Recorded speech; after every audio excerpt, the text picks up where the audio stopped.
Yeah. No, sometimes I'm good. Yeah, so we have to. Well, good morning, and welcome again to the 14th annual meeting of the new Johns Hopkins Center for AIDS Research. I'm Dick Chason, and on behalf of myself and Shukreta, co-director, we'd like to welcome you all. And we're going to have a very rich day of scientific presentations. Our noon B. Frank Polk lecturer, Carlos Del Rio from Emory University, and then posters this afternoon.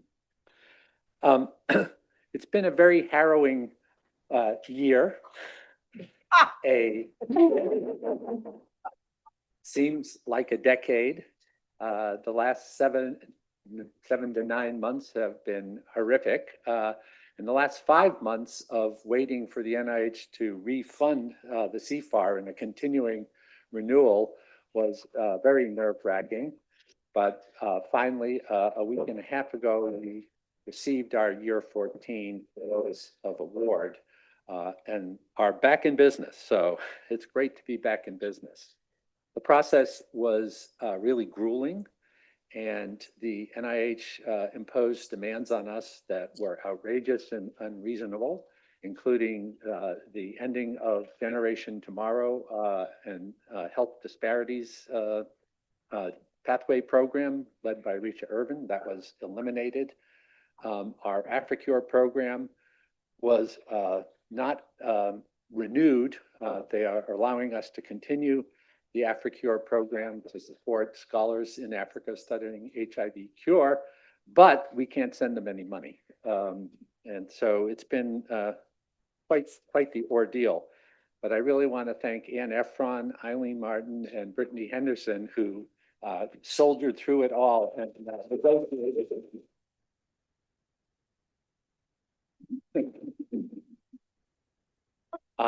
and now it's time to get back to work. I also want to thank our president, Ron Daniels, the provost, and the deans of the schools of medicine, public health, and nursing, because they allowed us to continue in the interim with no funding and allowed us to continue to pay staff and support people without having to do any layoffs, which is not the case at other universities. We've had extraordinary support here. So the CFAR is back in business. And on Monday, our CFAR Scholar Awards for new investigators, early stage investigators, will reopen, and you'll get an announcement if you're on our listserv, which you should be, with details on that program. You can also go to our almost new and improved website that will be new and improved in a few weeks and get details there. We have a community partnership small grant program that is active. And so those of you who work with community-based organizations can apply for a grant to help support them as you prepare research proposals. And we have our small grants program, which has continued for a number of years now, which allows for small awards to help with specific tasks like data analysis from a completed project or preparation for a new grant proposal.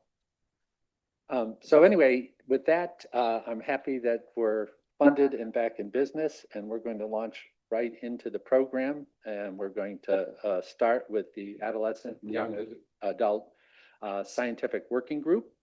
And Kate Rucinski is going to introduce the group and our speaker.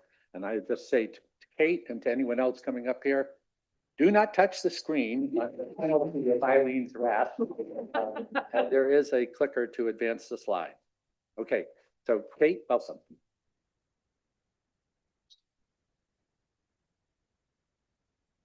Good morning, everyone. It's nice to see so many friendly faces, and thank you to Dick for the introduction. So my name is Kate Rucinski, and on behalf of the CFAR Adolescent and Young Adult Scientific Working Group and my co-directors, Allison Agru and Julie Dennison, I'm really delighted to introduce our speaker, Dr. Amrita Rao. Just a quick plug for the swag. For those of you who are not as familiar with what we do, we're really interested in elevating the voices of youth in our work. So certainly through research, but also through really cool events like our annual Rise and Thrive Summit. So anyone who's interested in engaging in youth-related HIV research, definitely come and talk to me or Julie or shoot us an email. We would love to involve you in the group. So with that, I'd like to introduce Dr. Amrita Rao. So Dr. Rao is currently an assistant scientist in the Department of Epidemiology. She completed her doctoral training there in 2022. Her research focuses on the social and structural determinants of HIV with a particular emphasis on housing and homelessness. She is currently funded by a NIH K01 Career Development Award, specifically from the National Institute on Minority Health and Health Disparities. Please join me in welcoming Dr. Rao.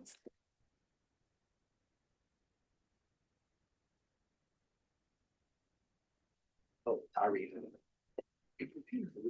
Thanks, Kate, for that really kind introduction. I'm going to try not to touch the screen. And great, we got it. Okay, so I'm going to be talking to you today about redefining rental support and partnering with communities, state government, and young people to pilot cash transfers for youth at risk of homelessness. So there currently exists a nationwide housing crisis in the United States, with growing numbers of households and individuals experiencing housing cost burdens.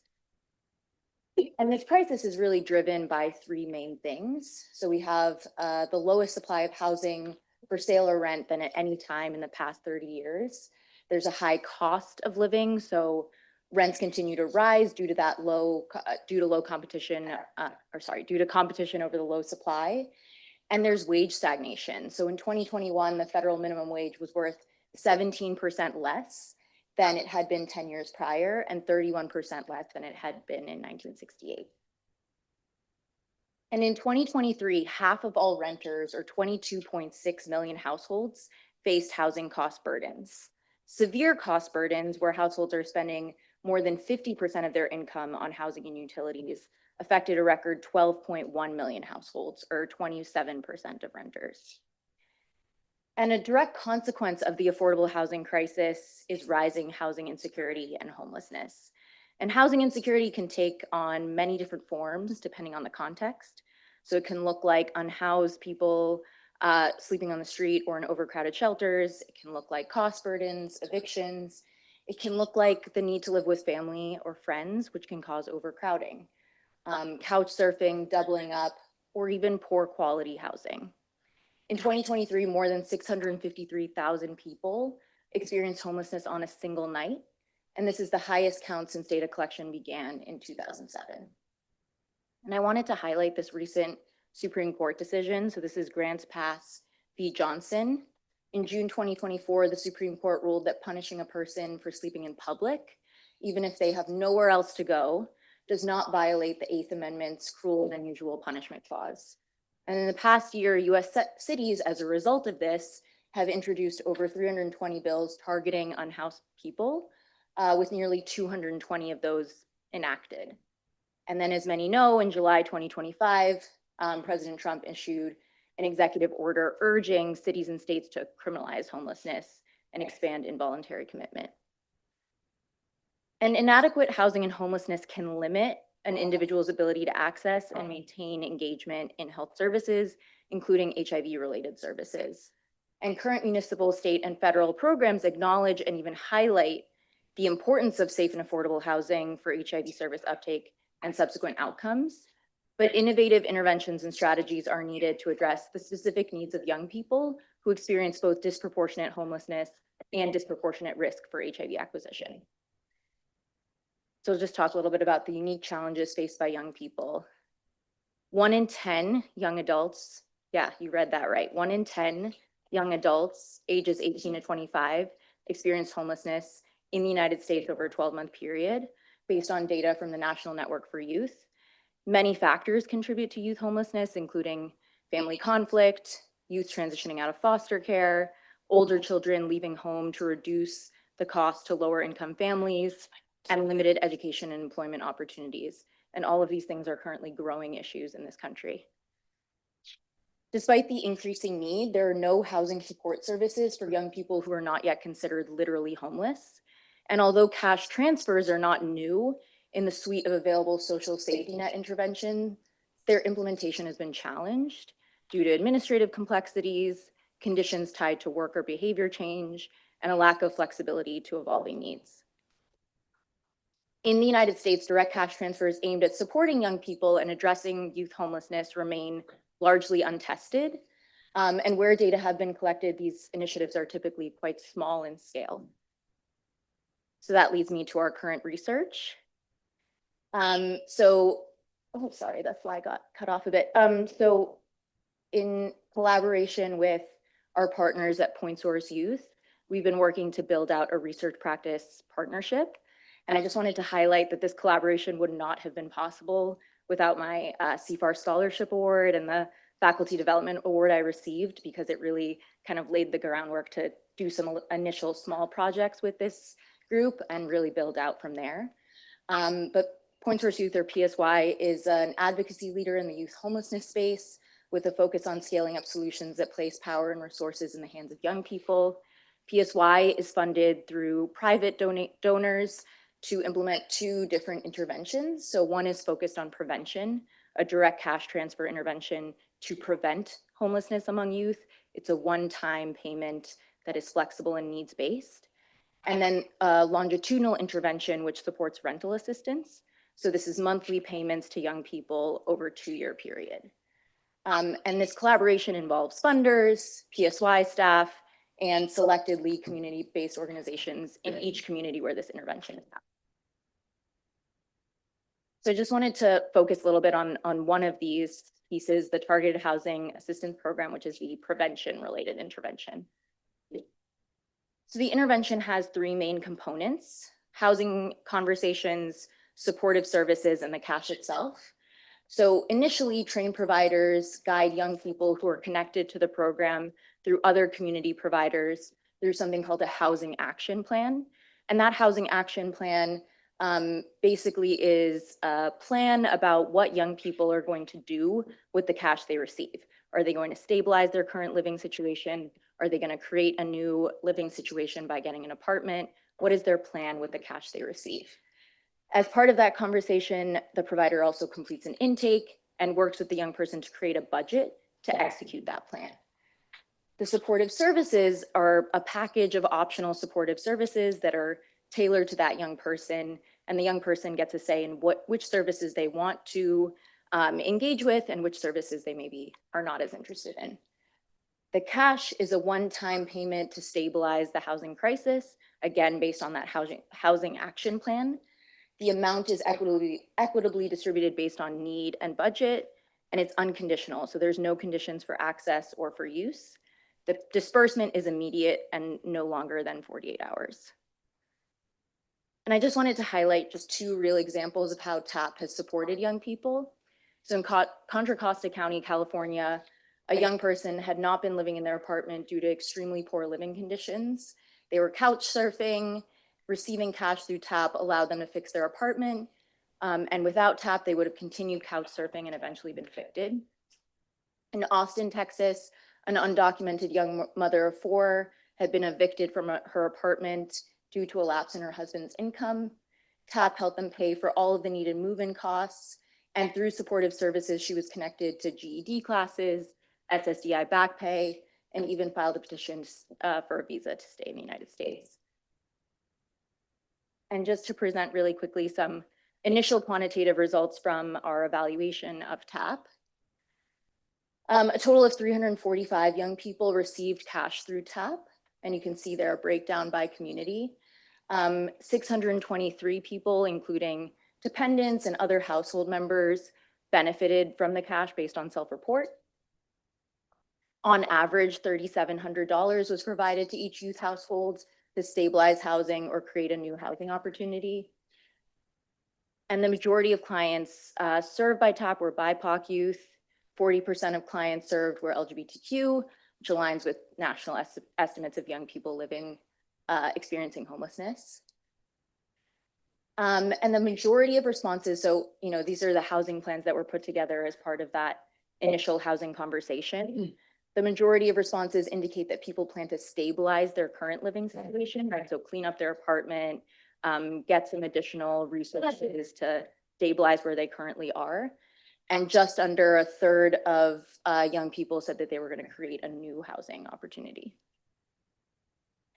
And then providers gave budget estimates of how young people plan to use the cash. The majority of budgeted funds went to housing, relocation, and utilities, as well as other necessities such as groceries and transportation. 90% of respondents for which data were available were stably housed at 1 month. Most young people were living in their own places with family or with friends or roommates.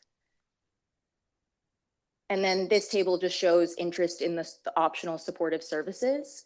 Employment support was requested most often, followed by case management and housing navigation. Some next steps to highlight. So our response rate admittedly for the 3 and 6 month follow-up data was quite low. So we're currently supplementing our survey data with administrative data pulls from the Homelessness Management Information System. We're also have learned many lessons about how to promote retention and are hopefully implementing that in future iterations of this. The final data are still being analyzed, including who was and was not retained in our surveys. And we're coding up our qualitative data from focus group discussions and in-depth interviews. And then just to highlight 2 additional studies that are currently underway. So Cash LA is again an evaluation of the cash transfer to prevent homelessness. And this is happening among 100 young people in LA. And we have funding to enroll a comparison group of 100 young people. Recruitment for that is currently happening now.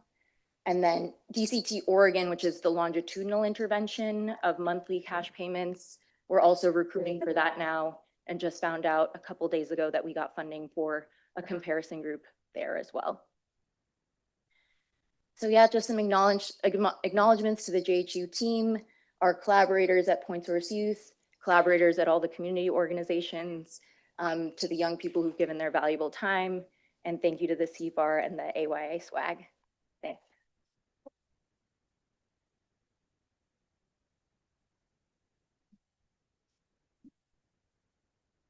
Sorry, I didn't know if there'd be time for questions. Great. Yeah. Is there such a program in Baltimore? Because I would be interested to see how, I think you said 1 in 10 youth that weren't stably housed, and how does that differ in Within specific different, areas. yeah, and especially in this area? Yeah, so Point Source Youth, again, so all this funding comes from private donors. So they're constantly looking to seek out additional funding to support the intervention itself. And there are plans to implement this in Baltimore City, the prevention intervention. The timing of that is a little bit unclear, likely will be in November or early next year. Yeah. Amrita, just reflecting on some conversations we've had and wondering if you can talk a little bit about how you're conceptually thinking about how this impacts HIV outcomes for you. Yeah, so thanks for that question. I think it's really important that I think we're often in public health very focused on outcomes. We're focused on measuring outcomes and measuring impact of the intervention on the outcomes. I think kind of the theory behind some of this work is that if we think of housing as a basic need and as a social determinant of health, that if we are able to change housing outcomes, that down the road that we might be able to impact not just HIV, but other health outcomes as well. And I think we're hoping to measure as part of these surveys, as part of the data collection, engagement and interest in PrEP, in HIV-related services. But I think hopefully we can all agree that we can make an impact and a difference in the HIV without that being the direct focus. Yeah. This is sort of a higher up question, but the administration has been claiming that with all of the deportations, housing costs are going to plummet and everyone will be able to afford housing. Is there any evidence that that is actually happening? But it seems what we hear is quite the opposite, that, as you said, that housing costs are not decreasing. Yeah. Thanks for that question. And I don't know of any studies since, of more recent data, but my thinking around this is that rising housing costs are being driven in areas that are very desirable. And you have rents going up in areas that are closer to places of employment, closer to places of educational opportunities. And often those places were not being rented or owned by the same folks that are being deported. So I think in the main places where we're experiencing the affordable housing crisis, this is not going to really have an impact on anything. I think so.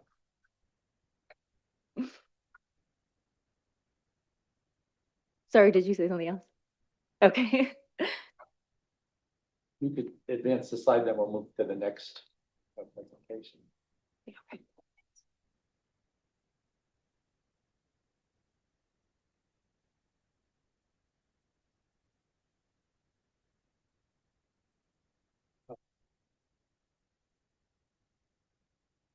Morning, I'm Andrea Cox. I'm a professor of medicine in the Division of Infectious Diseases, and Anna Durbin and I direct the Vaccine Response and Immunotherapeutic Scientific Working Group.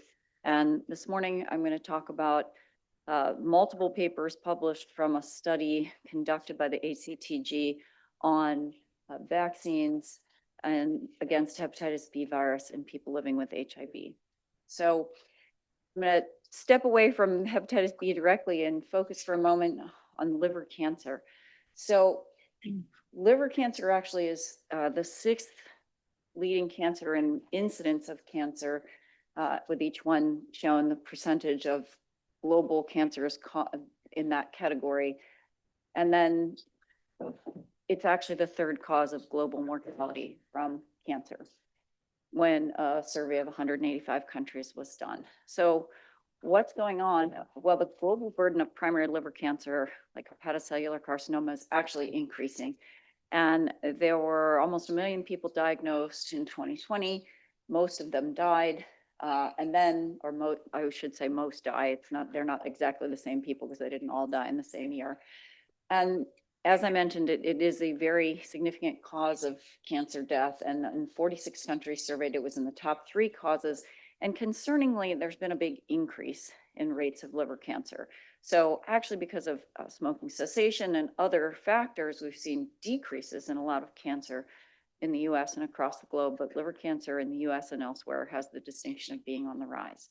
So the reason this is relevant to what I'm going to talk about is that globally, hepatitis B virus is a major cause of liver cancer, accounting for about 1/3 of cases. Hepatitis C also accounts for 21% and is a more common cause of liver cancer in the US. But so viral hepatitis really results in half the liver cancer cases that are out there. So Taiwan was actually the first nation in the world to institute a birth dose hepatitis B vaccine campaign. And this resulted in, and this was done in the 1980s and really put out in full force in 1986 and resulted in a dramatic reduction in pediatric liver cancer. But I think less commonly known is in the United States, we also had a really significant problem with hepatitis B and liver cancer in Alaskan Native children. And Brian McMahon played an enormous role in instituting birth dose vaccination in the United States in Alaska. And you can see that the number of Hep B surface antigen positive on the left, or the percentage of surface antigen positive children, declined dramatically with a program that also began around the time of the Taiwanese program in the 1980s. So first vaccinating from 84 to 86 kids born to Hep B infected parents, and then subsequently in 1986, basically vaccinating all children. So the result, because this was driven by a need to not just prevent transmission of hepatitis B, but similar to Taiwan, there's actually a lot of pediatric liver cancer in Alaskan Native children. And so this is the annual rate per 100,000 children of liver cancer. And essentially by the late 1990s, liver cancer in children had been eliminated in Alaska. So actually Bill Cassidy and others, the Republican senator from Louisiana and others, were very instrumental in getting birth dose vaccination adopted universally in the United States in the early 90s, which resulted in a 70% reduction in hepatitis B transmission in the United States. So this sounds great. Why aren't we vaccinating everybody? Why do we have hepatitis B anymore? Well, there have been some issues with the alum adjuvanted vaccines, as I think everybody practicing knows. It has taken 3 doses. Basically, there is reduced efficacy of the vaccine in multiple patient populations that include older and obese patients, immune compromised patients, including people living with HIV or being given immunosuppression for, say, autoimmune disease or organ transplantation, people who smoke, dialysis patients, and diabetics. And that actually ends up being a lot of adults if you can look at all those risk factors. So in 2017, a new HBV vaccine called Hepatitis was approved by the FDA for prevention only in adults. The vaccine, very few children meet the risk factors for reduced response I listed, so kids still get Antiretroviral or the older vaccine. But this new vaccine was approved for adults, and basically it is the identical, it's the surface antigen of hepatitis B, like the old vaccine, but instead of having alum as an adjuvant or thing to boost the immune response, it has something called ISS 1018. So ISS, or immune stimulatory sequence 1018, is a short synthetic unmethylated CpG motif. So basically, this is a little complex, but it's based on this oligodeoxynucleotide that has really immune stimulatory capacity. Why is that? Because normally, this molecule actually signals through toll-like receptor 9, which is an innate sensing molecule that activates the immune system. And the normal job of that is to recognize these unmethylated CpG motifs in viral and bacterial DNA. So not present in the human genome in any frequency, but present in viruses and bacteria, and tells the immune system, hey, this is a tomato protein. This protein I'm seeing is actually from a virus or a bacterium, and I should mount a response against it. So this vaccine is given not as 3 doses in healthy adults, but an injection, just 2 of them separated by a month. So if you need to get someone immune to hepatitis B quickly, you can do it in a month. And the rates of serious adverse events were similar to the alum adjuvanted vaccine. It's a little more reactogenic, meaning it causes a little bit more arm pain, mild symptoms, but it doesn't cause any more serious adverse events. And it was studied in immunocompetent adults, including those with diabetes. And so you can see the age group again, the risk factor of non-response to Integrase, which is the traditional alum adjuvanted vaccine. You can see that there is an age-based response rate. So the response rate to the vaccine decreases with age. And again, these included individuals who were diabetic, obese, all comers. And so in contrast, in the middle column, you can see that the response rates for hepatitis B do not decline particularly dramatically with age. They're still over 90%, even in the oldest age group of these patients at higher risk for failure to vaccinate. So ACTG, an ACTG trial, A5379, in which Hopkins was a participating site, was conducted because despite the data I showed you, this had not been tested in people living with HIV. And the thinking was that it might generate better responses in people living with HIV, but because that was unknown, it was tested. So group A are the people who actually had been non-responders. So they'd gotten hepatitis B vaccine in the past, but didn't have detectable surface antibody levels. And they were randomized to receive the new vaccine, hepatitis B, or Hep B CpG as it's called here, to get 2 doses a month apart, or a subset of them were also receiving a 3rd dose. So entry week 4 and week 24. And then the comparator was to receive 3 doses of the older alum adjuvanted vaccine called Hep B alum at the same time points. And they were then followed for 72 weeks, and the surface antibody titers were measured to look for what is considered a protective response, which I'll point out is over 10, which shown here, over 10 IU per ml. That's called the seroprotective rate. So actually starting, oh, I'm sorry, I forgot to say, we also had an arm B that actually was people who had not been vaccinated before. And so the first data came out showing that 100% of naive recipients who'd never been vaccinated against hepatitis B, who got 3 doses, achieved seroprotection. So the 100% responded. So that was the first paper to come out. And I will say that this trial was led by Kristen Marks and by Ken Sherman. Kristen, well, Cornell has been very helpful in providing slides to me. I should have probably said that earlier. So basically, everybody responded if they'd not failed Hep B vaccination in the past. Well, what about the people who failed Hep B vaccine in the past? And so again, they either got 2 doses or 3 doses of HEPLISAV-B or 3 doses of Antiretroviral, and we compared the efficacy at 72 weeks. And once again, even 2 doses of HEPLISAV-B shown in that somewhat fluorescent orange color. And then the middle column, the green column, 3 doses of HEPLISAV-B actually induced statistically significantly higher rates of seroconversion or a seroprotective response, again, defined as an anti-Hep B surface of greater than 10. So 93, 99, and 8 compared to 80% with the Antiretroviral dosing. So what about durability of the response? But first I should say, you know, what were the reasons people didn't respond? So it wasn't 100% as it was in the naive individuals. And you can see that once again, age is a risk factor in gray. The little gray diamond at the end is the percentage of individuals who achieved SPR if they got alum. In same color fluorescent orange is the 2 doses of HEPLISAV-B, and green is the 3 doses. And you can see some of the traditional risk factors for failure for Antiretroviral or the alum adjuvanted vaccine were again observed. So older age, having diabetes, which is also usually associated with obesity, which also plays out as a risk factor. And so the traditional risk factors for non-responders were apparent with the alum adjuvanted vaccine, but much less so with the with the HEPLISAV-B, the more modern adjuvant. Okay, and then the other factor was just looking at the HIV factors. Perhaps not surprisingly, people with low CD4 counts, also a risk factor for non-response. But again, not with the 3 doses of Antiretroviral.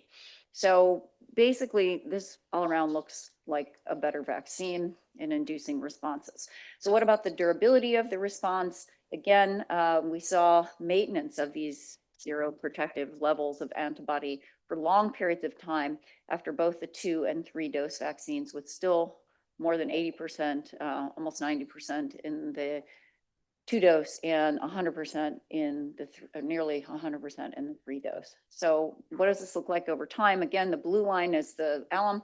It takes the 3rd dose to even get to the high titers, and they begin to decline pretty immediately. In the orange, the 2 doses of the HEPLISAV-B, and in gray, 3 doses. So really almost no decline in responses over 3 with 3 doses of HEPLISAV-B. So to conclude, in this study of people living with HIV who, and I'm really focusing mostly on the non-responders to conventional Hep B vaccine, both the 2 and 3 doses of HEPLISAV-B proved to achieve superior seroprotective rates compared to alum. 3 doses achieved a higher proportion with titers over 1,000 compared to 2 doses, which is, you know, the highest level we could quantify on the assay compared to 2 doses and to 3 doses of HEPLISAV-B. And there were no new safety issues or deaths related to the vaccine in the trial. So not a safety problem here. And the decline in the surface antigen levels over time was highest in those who received the alum adjuvanted vaccine. So I think we should be considering HEPLISAV-B as the preferred vaccine in people living with HIV, particularly when they have risk factors, other risk factors for vaccine non-response.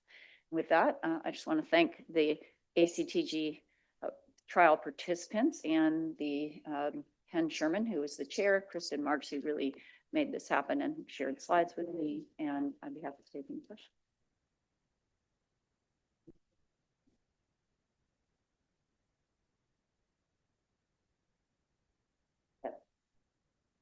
First, I'll start with a comment. I think it's really important, your slides on risk of children to liver cancer. As you know, the birth dose immunization strategy is under discussion whether we should continue to immunize neonates against hepatitis B under the current vaccine program.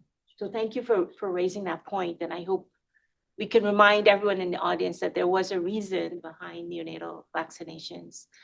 But my second question has to do with the age effects. So it seems like around age 60 is when the immune response drops to both sets of vaccines. So what do you think is being overcome by the ISS 1018 adjuvant?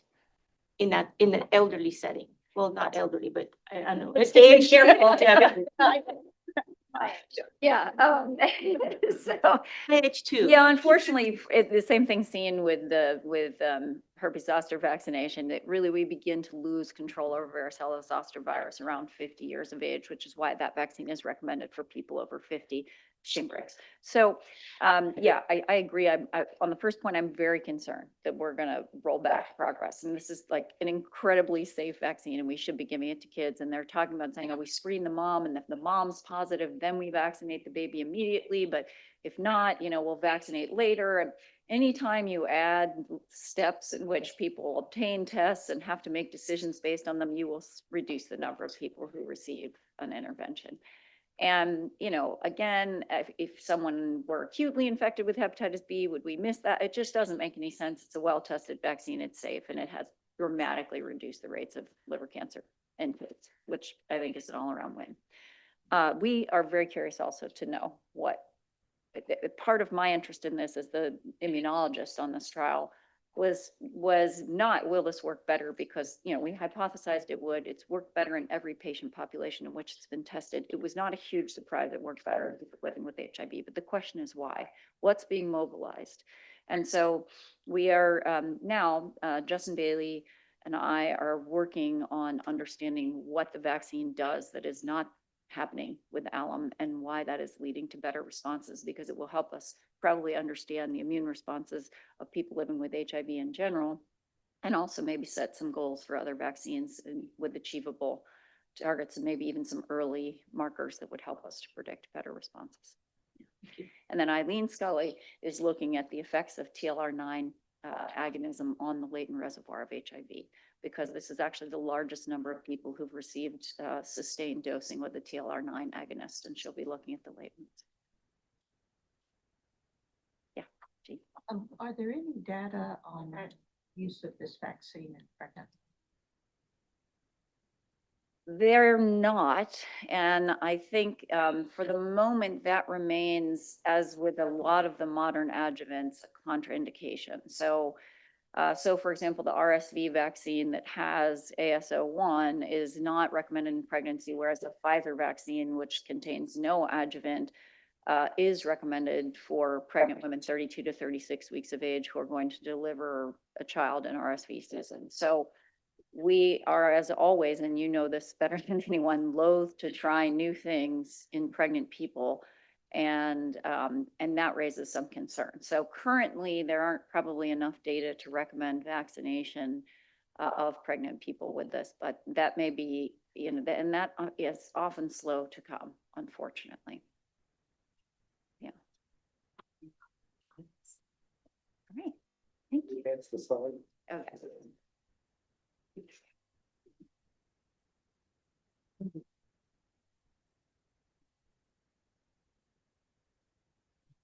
Morning, everyone. I'm Todd Brown, professor of medicine and epidemiology in the Division of Endocrinology, Diabetes, and Metabolism. And for almost 10 years now, I've directed a group called HAMR, the HIV Aging Mentored Research Group. So as we know, aging is complicated, as highlighted from Debbie's question to Andrea about the waning immune response with hepatitis B vaccine. Lots happens with aging, and with aging and HIV, there's added layers of complexity with increased immune activation and inflammation, with the impacts of comorbidities, the impacts of antiretroviral therapy. And one of the issues in our field of HIV and aging is that it's very broad, lots of different disciplines, investigation across the translational spectrum. And the problem is that we're often siloed in this, and this can be overwhelming for trainees in particular. And the other opportunity is that, another opportunity here is that there is a chance to learn from each other across these silos. So what the idea of HAMR was to break down some of these silos, to have trainees come together every month to present their research, and to share ideas across the translational spectrum, across different disciplines, different comorbidities, et cetera. So we meet every month. It's now via Zoom, which we don't get the pizza that we got previously, But the advantage is that we can get participation from people around the country and around the world. So Jean Nashega, for example, has a D43 in South Africa, and the trainees in that program are regular contributors to HAMR. We have trainees from Uganda who come on the call regularly. So I'm going to introduce Haley Hallowell, who is a postdoctoral fellow in Yotham Suez lab here at Hopkins. And her work has focused on the microbiome, and antiretroviral effects on the microbiome, and the effects of comorbidities. So Haley can't be with us today, but she pre-recorded her talk, and I think I'm just going to click on it. Advance the slide with the clicker. Slide clicker. Hi everyone, Okay. my name is Haley Hallowell and I'm a postdoctoral scholar in the Suez lab here at Hopkins. And I've been incredibly honored to be a HAMR fellow for the last 3 years. And today I'll be talking about the exciting work that I completed during my fellowship titled HIV Antiretroviral Therapy Directly Modulates the Gut Microbiome, Virome, and Cardiometabolic Health. So it's well known that some antiretrovirals increase the risk for metabolic syndrome. For example, when people living with HIV switch from a tenofovir disoproxil fumarate regimen to a tenofovir alafenamide-based regimen, they gain significantly more weight. And this phenomenon has also been seen in individuals taking these drugs as PrEP. So people on tenofovir alafenamide-based regimens gain significantly more weight. And though these drugs themselves can explain some of the increased risk for metabolic syndrome, the mechanism by which this occurs is still unclear. And in my work, we hypothesized that ART may be acting on the gut microbiome and virome. So why is this? This is because the gut microbiome has emerged as a key player in the development of metabolic syndrome. Through the use of clinical cohorts, we know that individuals that are lean versus obese have a significantly different microbiome composition, leading to differences in overall bioactive metabolites that can further contribute to the pathogenesis of metabolic syndrome. On top of that, using germ-free mice, which are devoid of all microbes, have allowed us to explore the causal relationship between the gut microbiome and metabolic syndrome. So if we were to give these mice a fecal microbiome transplant from the microbiomes on the left here, we would see that these mice would recapitulate the phenotype of their donors. And more recently, we've come to learn that it's not just the bacterial communities in the gut that are implicated in the development of metabolic syndrome. Indeed, the gut virome, or the collection of viruses in the gut, commensal viruses in the gut, have also been shown to be altered in lean and obese individuals, as well as giving a fecal virome transplant similar to the microbiome transplant can also allow mice to recapitulate the phenotype of that donor. And in the context of ART, we have had some papers in the literature looking at the effects of ART on the microbiome. However, these are in individuals with HIV, which confounds the results for a couple reasons. First, ART initiation in people living with HIV leads to a restoration of immunocompetence, and we can see that CD4 T cell count, stratified as low versus high here, is significantly correlated with the number of bacteria in the gut, or bacterial richness, and also correlates with the abundance of some viral commensal populations that we see in the gut as well, again stratified by low versus high T cell count. Secondly, we know that the presence of HIV, or in this case SIV, can significantly alter the microbiome by itself. So here we're looking at the richness index, or the number of microbes in the gut, and we see that microbial composition decreases pre and post SIV infection in macaques. So taken together, in the literature, we see that there is conflicting evidence for whether or not these drugs can impact the microbiome, and whether they can impact the virome independent of HIV is completely unknown. And finally, whether or not ART-modulated gut communities can impact the development of metabolic syndrome is completely unknown. Therefore, in my project, we aim to answer the question how these drugs can impact the microbiome, virome, and metabolic health independent of HIV infection. So to do this, I used wild-type C57 black 6 mice, and I gave them one of 7 ART drugs for 13 weeks. In our battery, we had 5 reverse transcriptase inhibitors and 2 integrase inhibitors. For the first 4 weeks of the experiment, these mice were given a normal chow diet so we could determine the direct impact of ART in healthy mice. And this is also when we took fecal samples for metagenomic sequencing so we can look at the bacterial and viral communities. In the last half of the experiment, we fed mice a high-fat diet so we could determine the impact of ART on diet-induced metabolic syndrome. So first I'm going to talk about some of our sequencing results. So very excitingly, we saw that 4 of our 7 drugs significantly alter gut virome composition, and here I'm measuring that by Canberra distance, which allows us to look at the similarity or dissimilarity between whole samples. So we can see that abacavir, tenofovir alafenamide, tenofovir disoproxyl fumarate, and emtricitabine significantly altered viral composition. And we also see that emtricitabine led to a significant decrease in the number of viruses that we observed in the gut. And based on the type of sequencing we did, we can not only look at the composition of these communities, but we can also look at the function.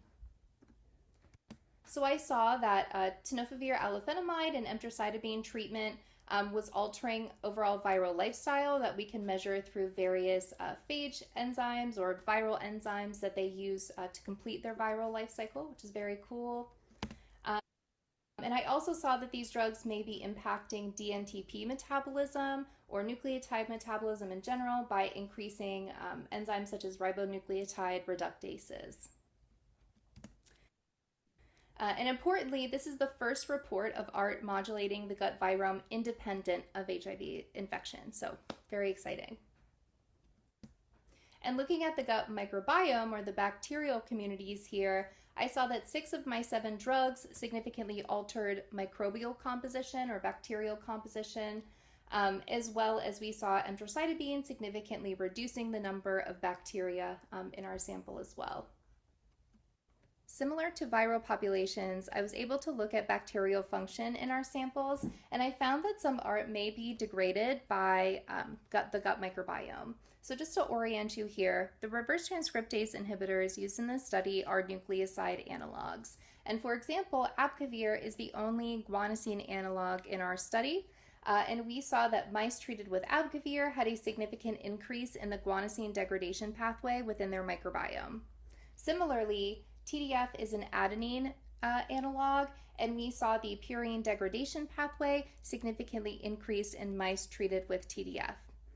So these drugs, like I said, are nucleoside analogs and are only thought to impact HIV replication, but here I'm showing that they may be impacting nucleotide metabolism within bacteria as well.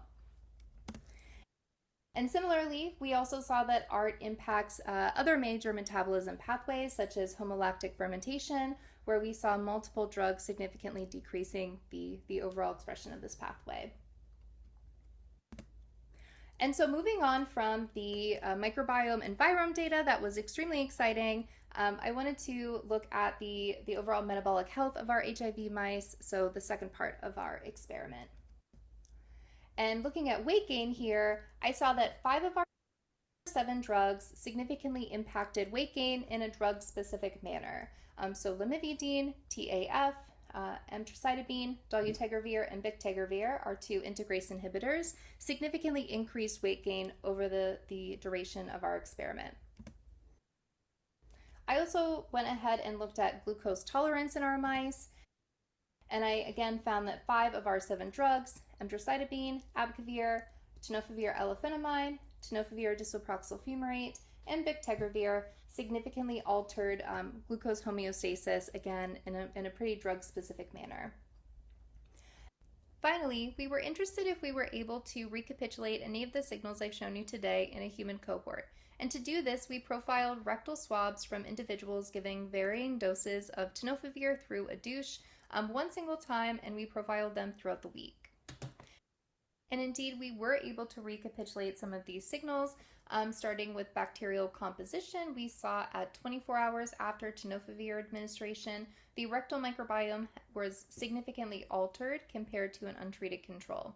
Similarly, looking at the overall number of bacteria we observed, at 24 hours and the early time point, we see an overall significant reduction in the number of bacteria compared to an untreated control. So overall, I hope that I was able to convince you that antivirals directly alter the gut virome, and this is the first time that anyone has shown this independent of HIV infection, and that the impacts of antivirals on the microbiome, virome, and metabolic health happen in a drug-specific manner. And finally, the direct effects of art on the microbiome can also be recapitulated in humans. And I hope you take away that there's a potential to improve the health of people living with HIV through art regimen and microbiome adjustments, as well as the need to consider the broader health implications of antiviral-induced dysbiosis. So moving on from my fellowship, though I've really enjoyed my time being a HAMR fellow, I'm really excited this year to get my work published that I've shown here for you, and hopefully in the next year or two move on to open my own lab, in which I hope to explore the impact of commensal viruses on host health and combine my love of computational and classic virological techniques to explore virus and mammalian host relationships. And the slogan for my lab hopefully will be validating our computational work one plaque assay at a time.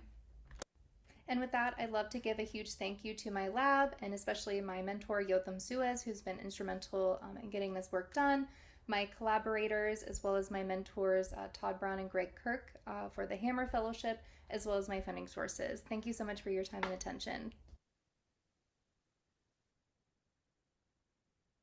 Fantastic. That was quite a tour de force. And I think, we have Haley live virtually to take questions. So how do we set this up? Haley, are you there? Yes, I'm here. All right. So questions for Haley. Greg? Yeah, thanks. So clinically, we use 3TC and FTC interchangeably and basically think of it as the same drug. But it seems like in the first part of the experiment, they were always showing up on the opposite side of those graphs. So just curious if there's any thoughts on that. Yeah. Did you hear that, Haley? Yes, I did. Yeah, I also thought that was quite interesting. Throughout two replicates of this experiment, emtricitabine has given significant differences. We've shown significant differences in the microbiome and virome, but for lamivudine, it is also repeated where it has no impact on the microbiome and virome. So I feel quite strong in those results. And something I want to definitely explore in the future, kind of getting down to the mechanism of how these drugs are interacting with the microbiome on a a pathway or a metabolic level. A related question is that in your human model, at the tenofovir douche model, looking at the rectal administration. Can you give us a sense of an oral TDF model, like an oral PrEP model, and how that may be different? Yeah, so they're going to be different preparations of tenofovir. So when the oral, I believe, is given as a tenofovir, like a prodrug, while we're just given tenofovir in a douche. So there might be, slight differences based on the prodrug form and how it interacts with the gut microbiome once it hits the intestine. And there also might be differences in the microbiome between the rectal microbiome and the intestine. So we might also get differences there as well. Wonderful work. I wanted to know, did you have a chance to look at any sex differences? And then thirdly, right, we have triple drug therapy. I know you didn't show that, but what might you speculate would be the consequence of the interactions of the antiretroviral drugs and their effects on metabolism? What a wonderful question, and definitely things that we're exploring and thinking about. So one of the next steps in this project is to look at sex differences. As we know, there's women are more severely impacted by metabolic comorbidities of these drugs. So it would be very interested to look at that, as well as we're using female mice in some neurocognitive studies that we're working on. So that's also very cool. And as far as combination art, we do have some groups here that we are using and giving combination art to. I didn't show the data here just because of the time, but we are seeing some overlap, a bit of overlap between single drug signals and combination art. There are some differences, which I think is very cool, and there might be some drug-drug microbiome, virome interaction there that I'm really excited to explore, but I just haven't gotten there yet. Other questions for Haley? Great. Well, congratulations, Haley, for some beautiful work. And thanks for coming and presenting to us. Thank you so much. And thank you for everyone for listening.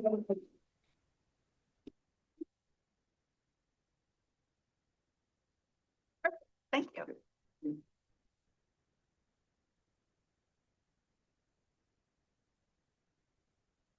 Good morning. I am Kamala Alexander, Associate Professor in the School of Nursing and Chair of the MACC Nursing Initiative. Really excited to be here this morning. And I bring you greetings on behalf of the MACC Nursing Initiative, which is a collaboration among the DC, Penn, and JH2 CFARs. And we're focused on advancing nurse-led HIV research. We provide mentorship to early career nurse scholars and support research collaborations across the CFAR-affiliated nursing schools. We currently have 12 mentees, of which our next speaker is one, and they are engaged in the initiative. In this coming year, we really look forward to initiating monthly professional development and grant writing virtual workshops, gathering for our annual symposium hosted by the DC CFAR, and launching an inter-CFAR working group to promote nurse scientist leadership nationally across the CFAR, the 19 CFARs in our nation. Now, it is my pleasure to introduce our next presenter, Gloria Mpundu, a doctoral candidate at our school, Johns Hopkins School of Nursing. Gloria brings a unique global perspective to her research, having worked as a research fellow in Rwanda, conducted research in Ireland, as well as the University of Pennsylvania before joining us here at Hopkins. Her scholarly work focuses on the critical intersection of intimate partner violence and HIV risk behaviors, with a particular attention to the experiences of Black adolescent and young adult women. What really makes Gloria's research particularly compelling is her commitment to examining how psychological forms of intimate partner violence affect health outcomes and coping strategies among young women. Please join me in welcoming Gloria.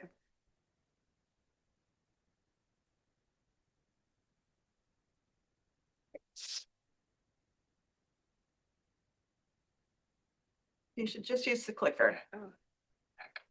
There you go.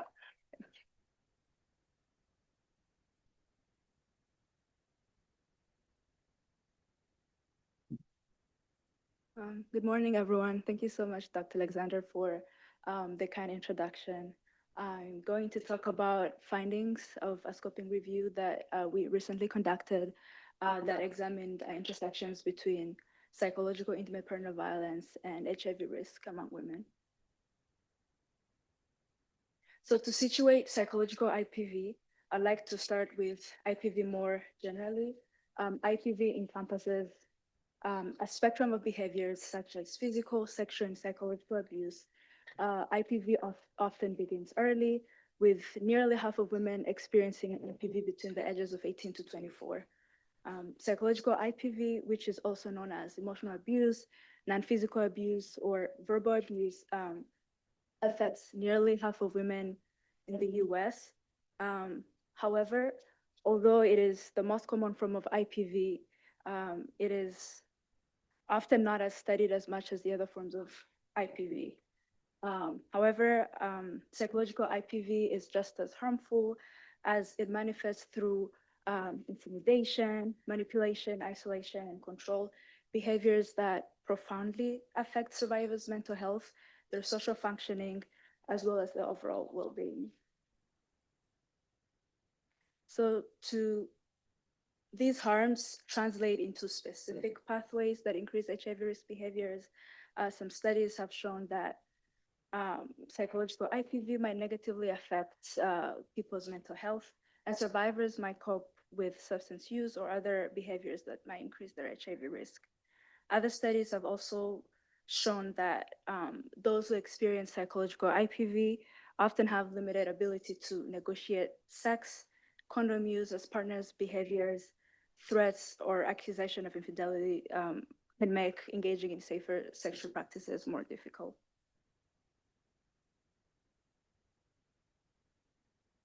So even though we have some evidence that psychological IPV contributes to HIV risk, it is still often minimized, underreported, and sometimes not recognized as violence. And compared to physical and sexual IPV, it is frequently treated as less serious by both survivors and professionals. So because of this lack of recognition, the role of psychological IPV in HIV risk remains poorly understood. So we conducted this scoping review to synthesize current evidence on the relationship between psychological IPV and HIV risk behaviors and identify gaps in the literature.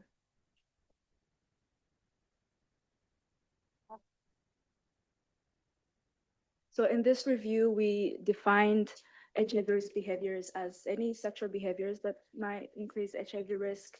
And we defined psychological IPV as verbally aggressive or controlling behaviors perpetrated by a current or former developer.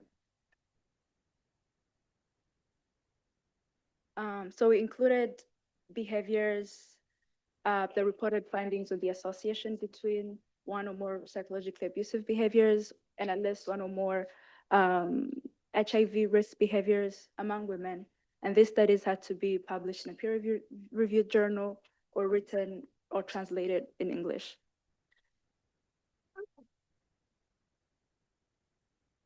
So we searched for databases and article screening and data extraction were conducted by 3 reviewers, and we conducted quality appraisal using the Joanna Briggs Institute checklist.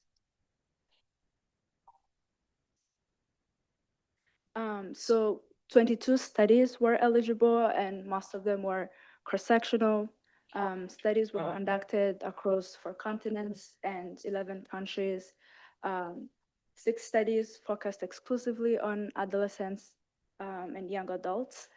Only one study focused on transgender women, and most studies measured both psychological IPV and other forms of IPV. However, only one study focused exclusively on psychological IPV as the sole predictive variable. So psychological IPV was significantly associated with 4 HIV risk behaviors. 12 studies found associations with unprotected sex, but interestingly, one study found that psychological IPV was associated with consistent use of condoms. So although there is not enough evidence to explain this, it is possible that survivors of psychological IPV may recognize their relationship as unsafe and take extra precautions to protect themselves from HIV and other STIs, leading to more consistent condom use. It is also possible that survivors may respond to IPV by exerting control in other areas of their lives that they can influence. So like insisting condom use as a form of self-protection. So 4 studies found associations with transactional sex. And interestingly, one study found that threat-based behaviors like intimidation, damaging things of importance had stronger effects than verbal abuse, which was defined as behaviors such as belittling, insults, and humiliation. As for substance use, psychological IPV, particularly behaviors like insults, humiliation, and belittling were associated with alcohol use, but there was no association with drug use. And then lastly, one study reported that psychological IPV was associated with early sexual initiation or age before the age of 13, and no significant associations were found with having multiple sex partners.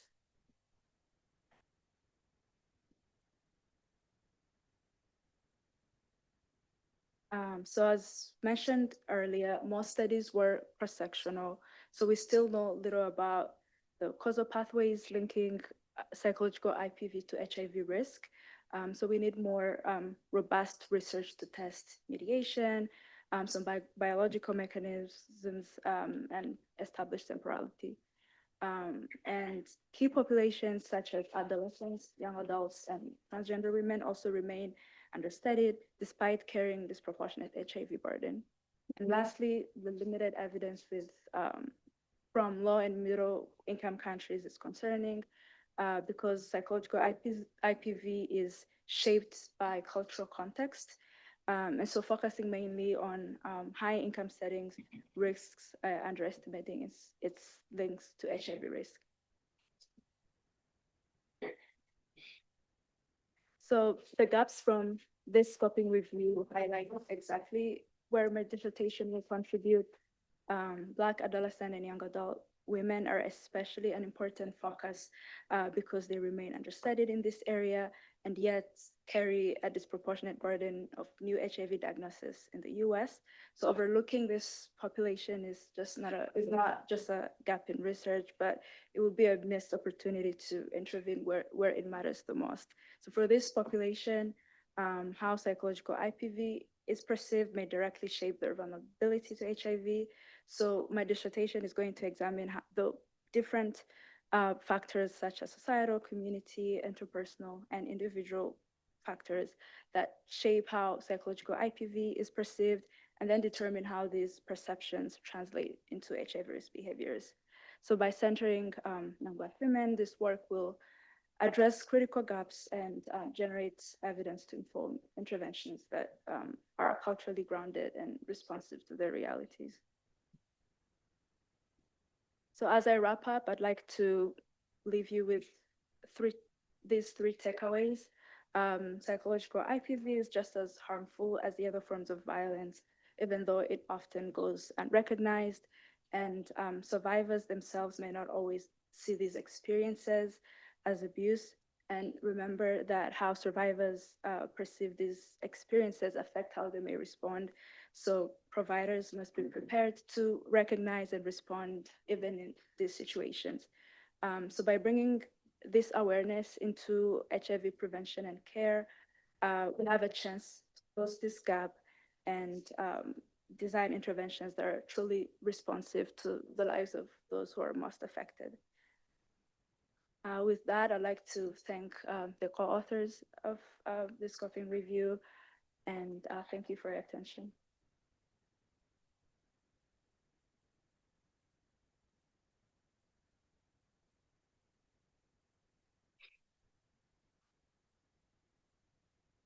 Where are you planning to do your dissertation work? Here in the US. Or in Baltimore? Mhm. In Baltimore, or? I'm recruiting across the country. Mhm. Given the comments about the lack of data from low and middle income, are there any validated scales clinically? And I would think that would also be very important for patients in this country. Most of the scales that are used to measure psychological IPV are scales that have been validated in the US. It's an issue because, like I said, psychological IPV is very culturally dependent. So we probably undermine or even miss some behaviors that are locally salient in those contexts. In summary, there are not reused skills that have been validated in high income populations.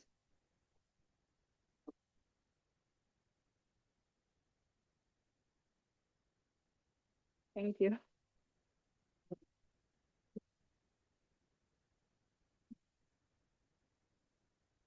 We have about a 15-minute break. Sorry, we just can't bring coffee in here. We will be feeding one people who signed up for lunch. We managed to sneak that through somehow. So we come for lunch at 1 o'clock.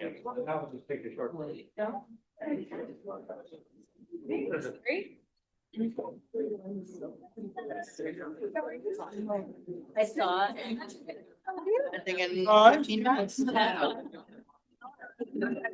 Oh, you don't, okay. Today, we have meeting. Glad you're here.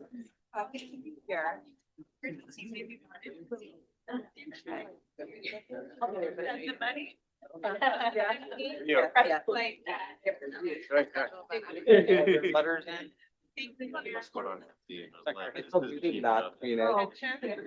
Oh, yeah. Yeah. Is there really a demo? You know, I need to stay together. It really is. That's too much. It's like waiting. Really? I mean, that's the main. Actually, No, I know. I think it's like 20. So you have to do extra stuff for them? You're like super.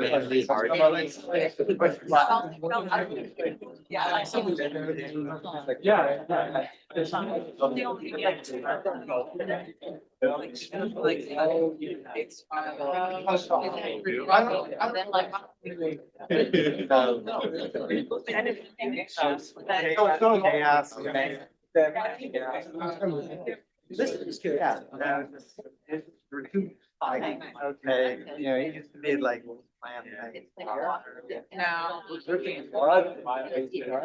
The one shot. They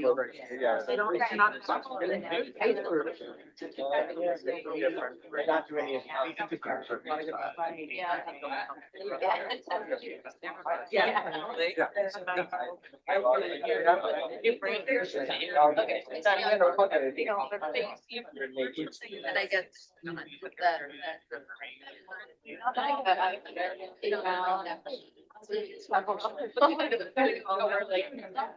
with They make something up.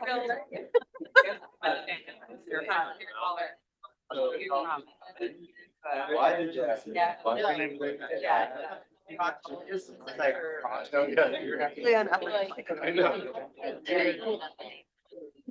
Yeah, I don't know. I made the thing with it. Like cycles. It's just. It's a lot. Yeah. It was fine. Oh, it's like, oh, you know what? And I now really about low quality. She was right. She wanted I'll see. And people often.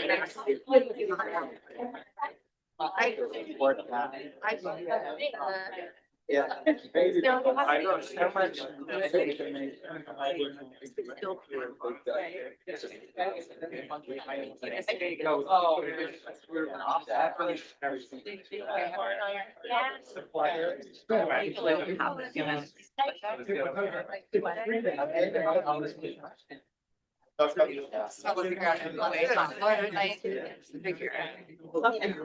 You think he was like?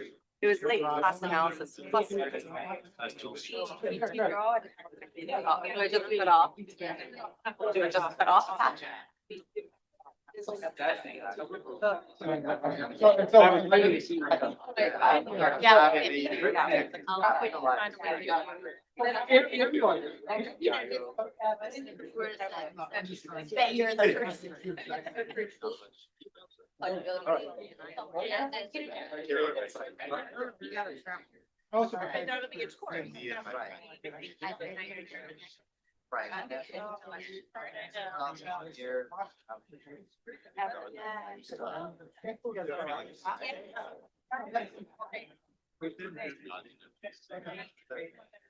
I don't want to. Yeah.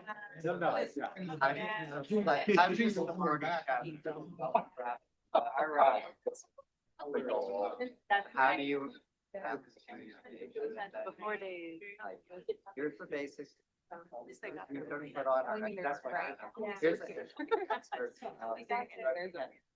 I don't see. Got their notice of award. Yeah. Yeah. 4 months later. We need to something fun. Why did? I agree. I got awarded to.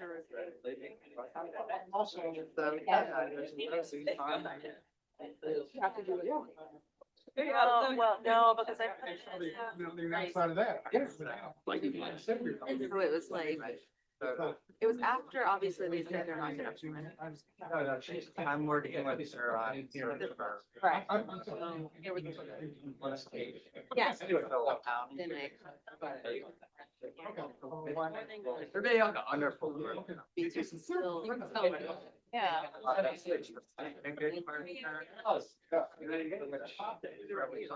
Like whether, you know, what happened after that.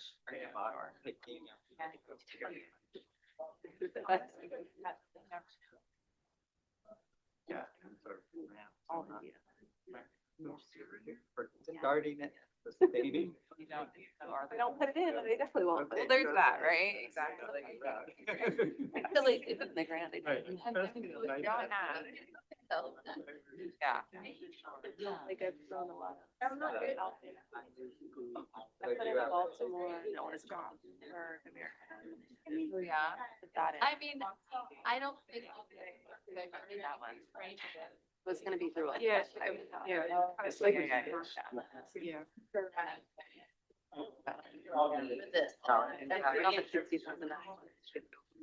There are other potentially. Oh, well, have you done the early? And so far already. CFAR stuff. Actually, I'm real nice. Yeah. I was almost run out. Right. Enjoy.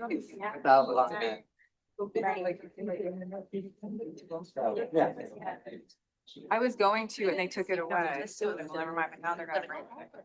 How are you? Got there, they asked for. Beginning, they're gonna send it. I will. Going with you. No, right. I was told email that, there was enough time for one clarification question. So I have a long talk. I don't know if there's much time for questions. People don't even know what they're getting. They know that there's fentanyl. At least they used to. So,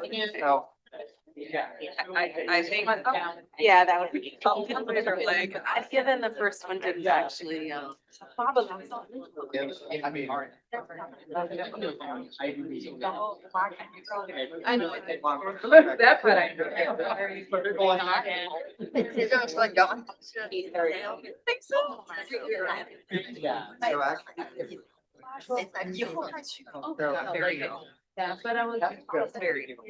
I think so. That's probably very.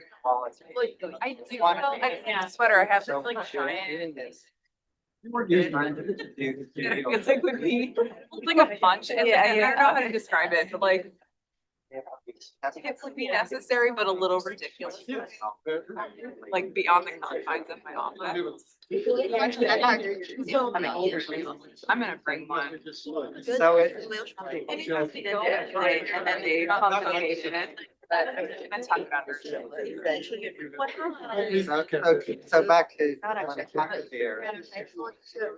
Knowing. Yeah, it's, And they don't.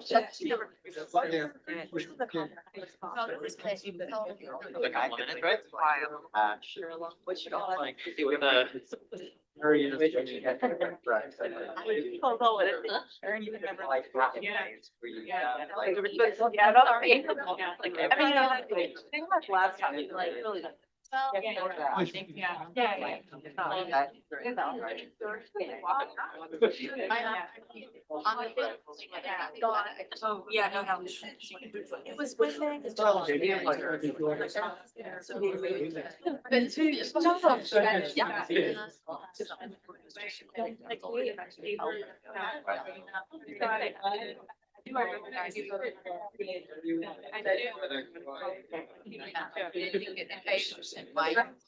You would have to do a little bit.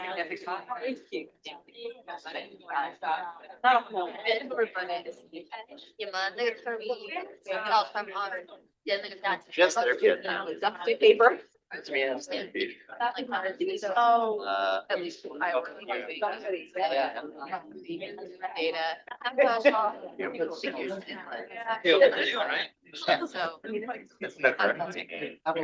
I know, I had a Negroni yesterday. Good. Which is like a double. I'm sure like big Negroni was like decided that we need. Although I did where to like help, like. Do what I. Like promote accessible. That one, like a. Like.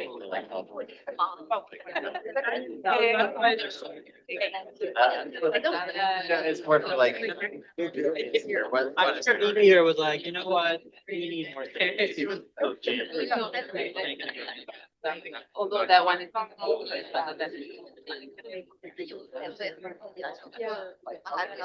Climbed up all the. Yeah, and luckily it was in. What we dresses. There were zero.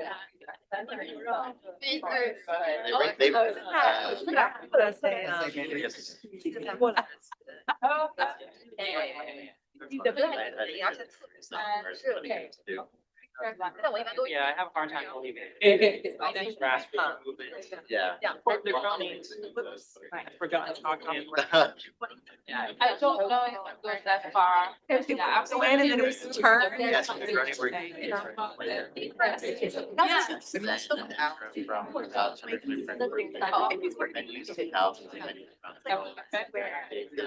raised over 5 million.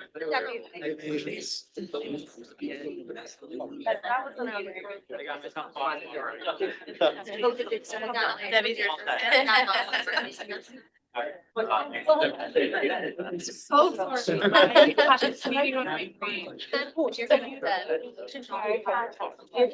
right, I'll go check.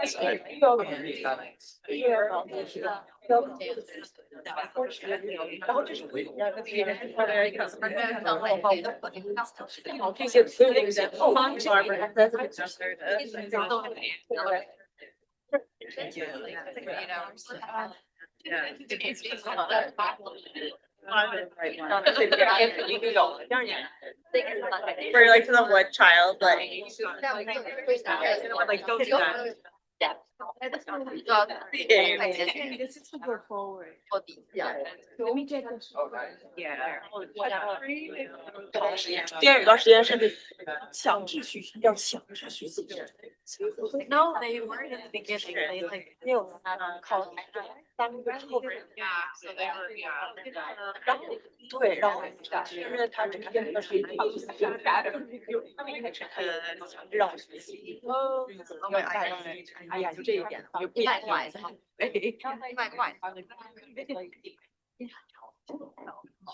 快到10了，那前面。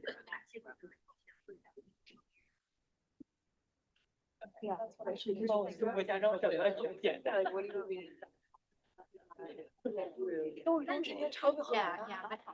not even binding. Did you set it up? You have to set it up. Right.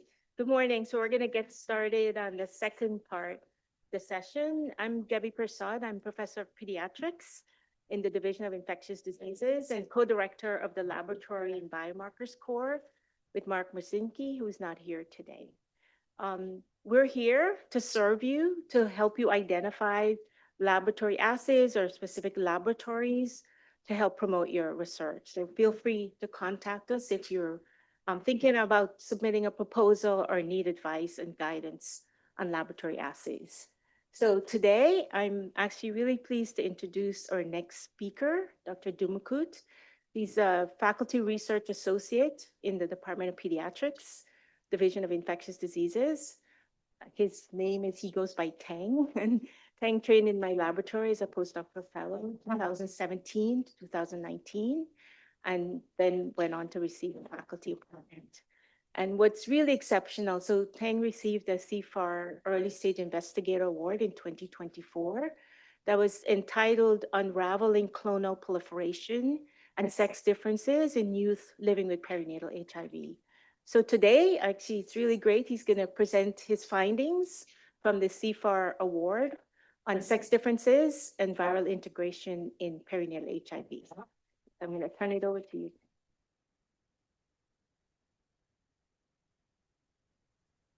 Thank you, Debbie, for that very kind introduction. So, I'm going to talk to you today about sex differences and viral integration in perinatal HIV. Now, despite the event and the advent of very effective PART, perinatal HIV remains a major significant global health challenge. So, according to the latest UNAIDS data, there were 120,000 new HIV transmissions in perinatal populations. And currently, there is 1.4 million children living with HIV.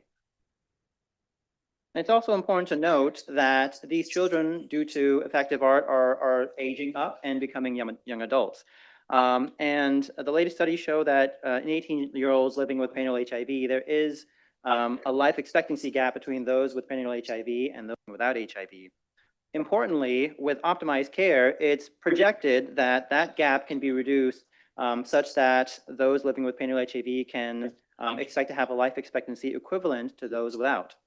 So it's really important to monitor and continue to characterize the proviral HIV in this very unique population all the way into adulthood and beyond. My talk is going to focus primarily on the establishment and maintenance of the proviral reservoir. This, of course, begins with reverse transcription, where the enzyme reverse transcriptase creates a DNA transcript from the RNA genome that is going to be integrated, creating a provirus.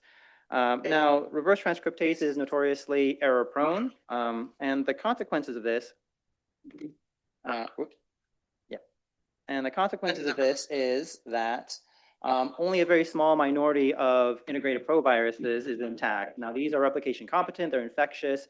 They are what lead to viral rebound if ART is ceased. Now, although defective proviruses are replication incompetent due to large defects such as deletions and hypermutations, they should not be discounted.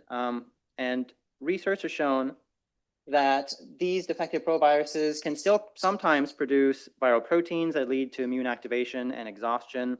It can generate non-infectious virions that lead to non-suppressible viremia. It can alter human gene expressions depending on where they're integrated into, and they can even act as decoys, leading the immune system away from the more contemporaneous intact proviruses that do lead to rebound. On top of all this, the location of the integration, so the integration site, has a big impact on the activity and the maintenance of the proviral reservoir. So this can includes location relative to the genes, the orientation, and even the epigenetic regulation at that point in time when the participant is living from young adult and onwards.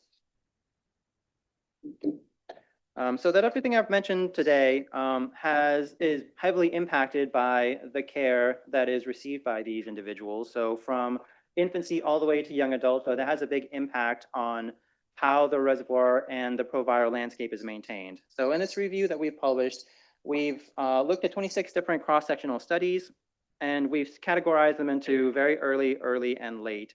And what you can see is that there's a wide consensus in that if ART started very early during infancy, during the first 48 hours of life, that leads to a dramatic reduction in the amount of total HIV DNA that is maintained throughout the rest of their lives.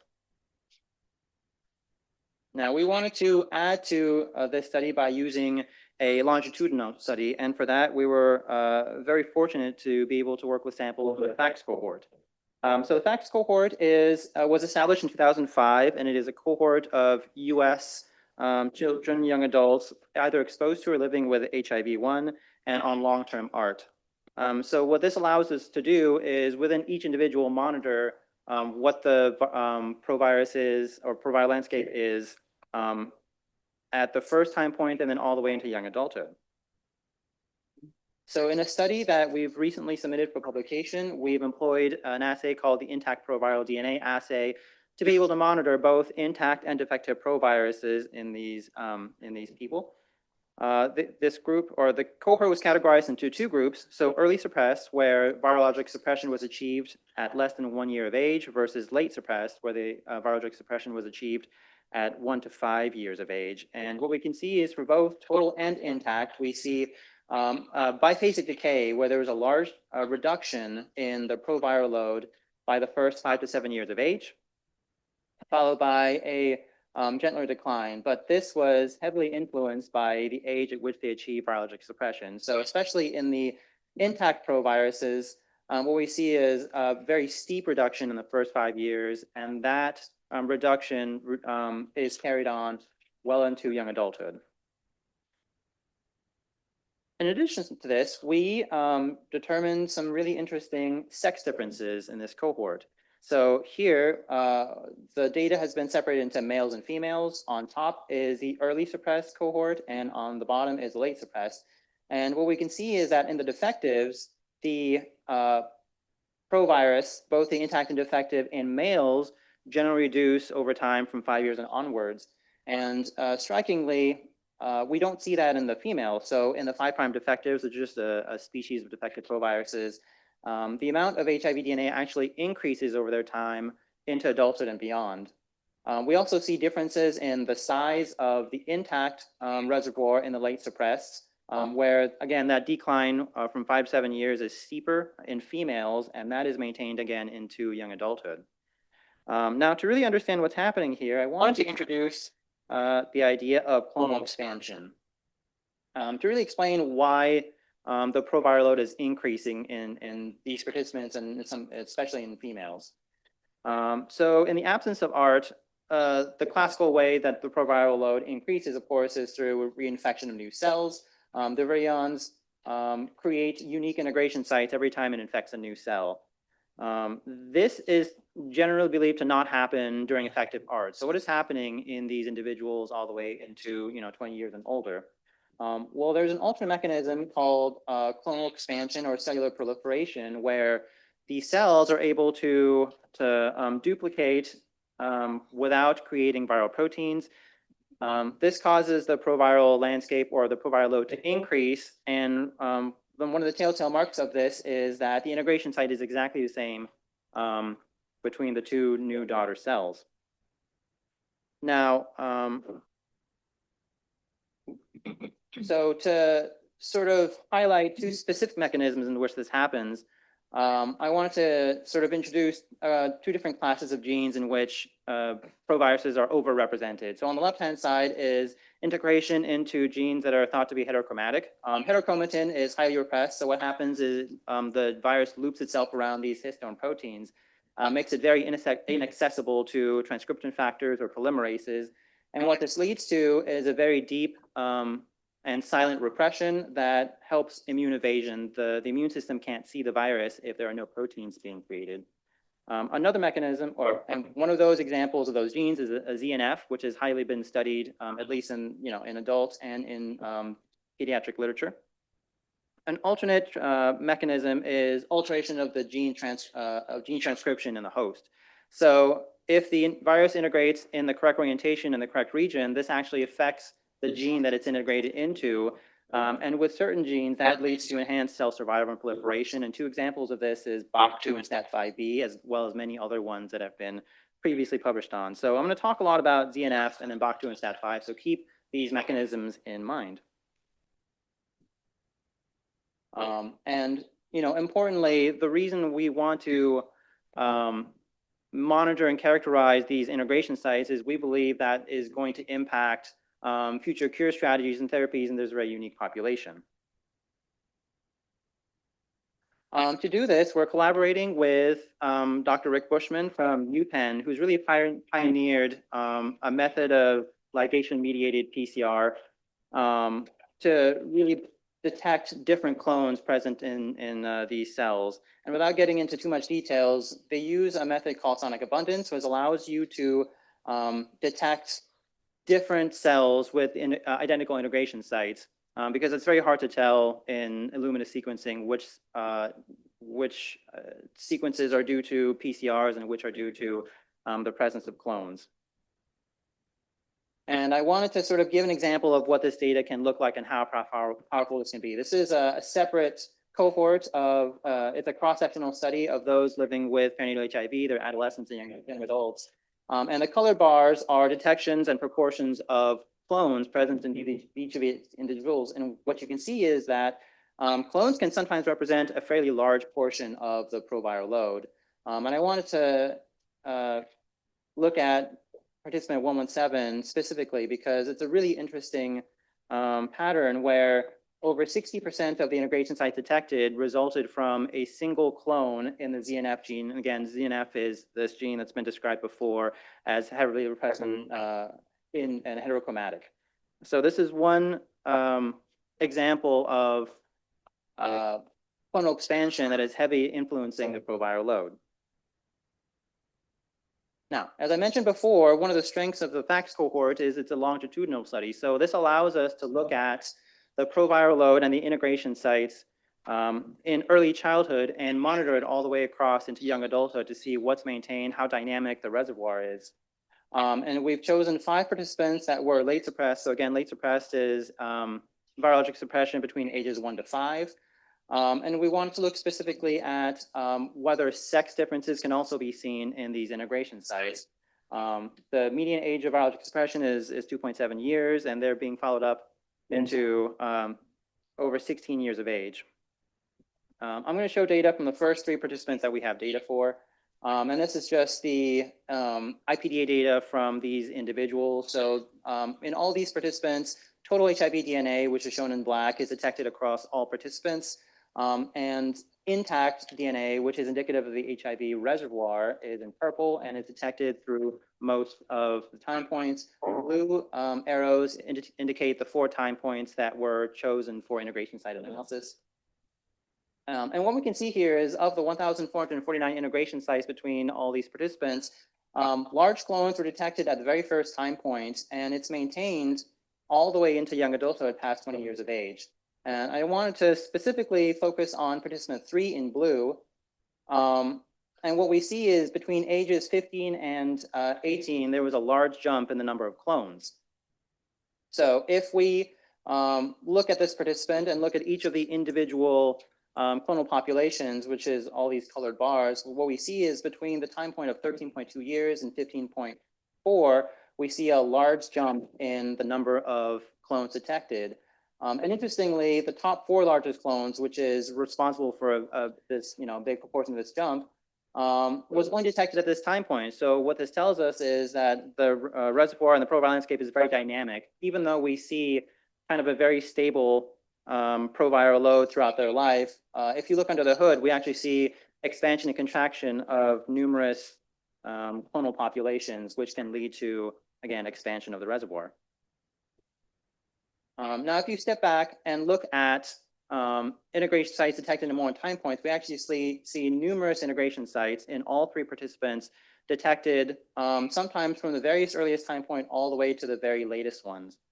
And what's really exciting here is in this data, we're again able to detect these genes that I mentioned before that are either responsible for alteration of cell signaling or this deep hook heteroproctin. So on participant 1, we see several in BOC2 and STAT5B that are maintained.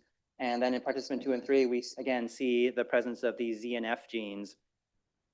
And if you look at the number of integration sites in STAT5B, BOC2, and the ZNF genes, we see that BOC2 and STAT5B is present in all 3 participants in a subset of time points, and the ZNF genes are also all present in all 3 participants. So that tells us that integration into these genes is a major component of the maintenance and establishment of the proviral landscape. And one thing that really,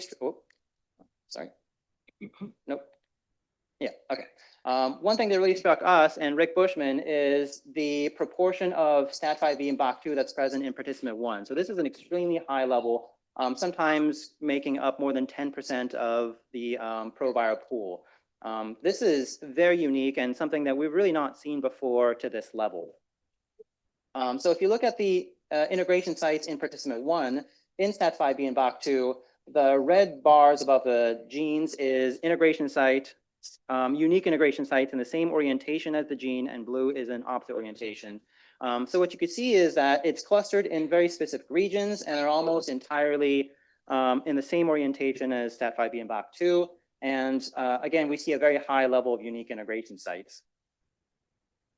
Now, this has been described before in literature, especially in the adults HIV literature, that also see that whenever integration sites are detected in these genes, they're generally in the same orientation as the genes.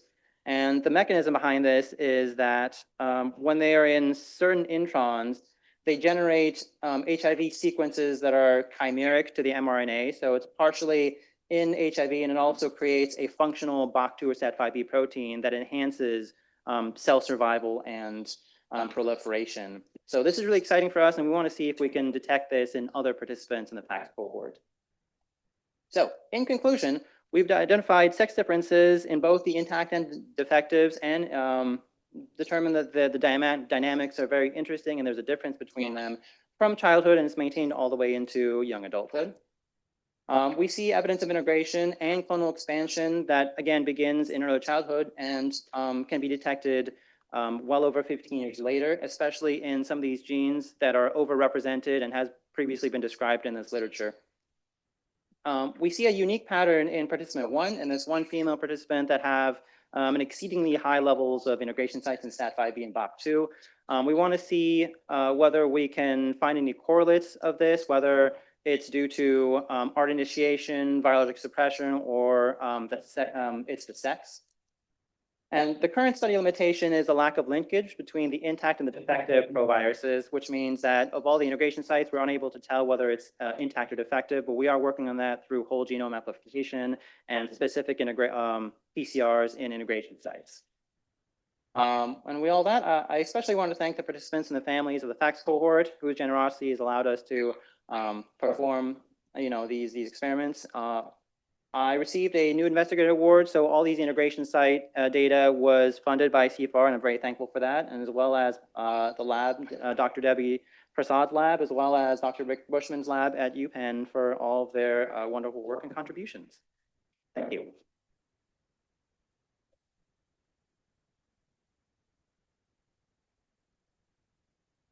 I'll take any questions, I guess, if we have time for them.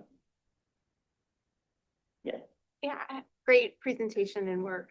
If there's an evolution of sort of you see new integration sites as you go along, does that imply viral replication is happening? Is that correct? Generally, it's thought that under effective ART, the virus is unable to reinfect new cells.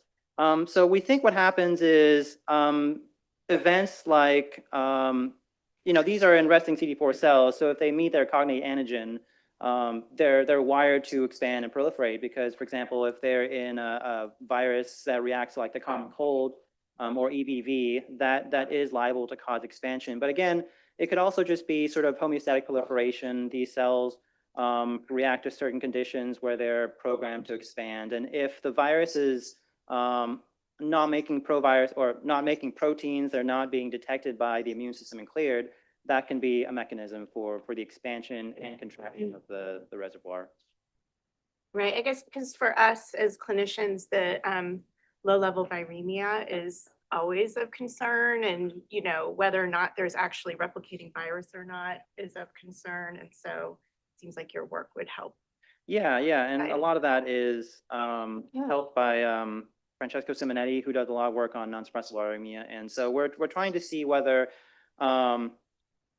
those expansions and contractions have the kind of defects in the 5' region that could allow for non-suppressible viremia, and how that could complicate, clinical care, because it's hard to tell what's infectious and what's not just from a, clinical assay.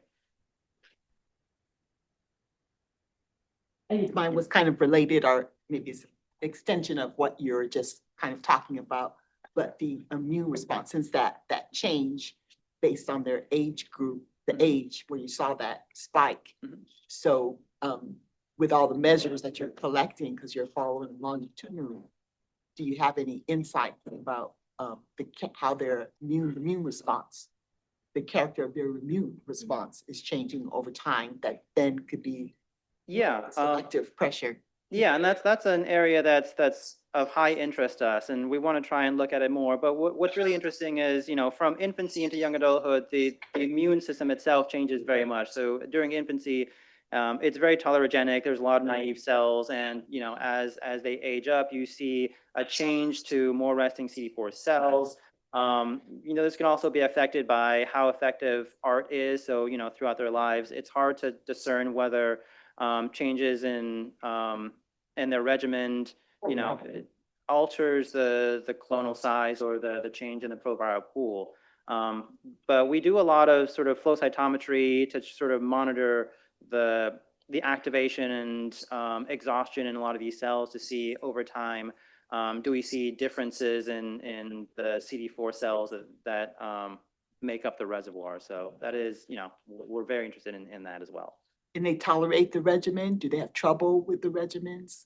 I don't know that I particularly, I don't have that data, but I am not aware of the regimen changing much. But again, these are young adults. They receive the regimens, you know, very early on, you know, some in the early mid-90s. And so they have had changes, you know, addition of like integrase inhibitors and new less toxic art. I don't know what the effects of that would be.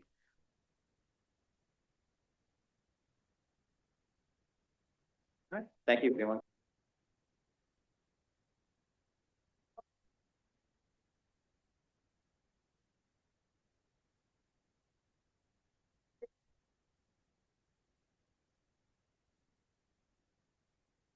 Hi, everyone. I'm Carl Letkin from the Prevention Core. So if you have prevention needs in any way, shape, or form, come see us.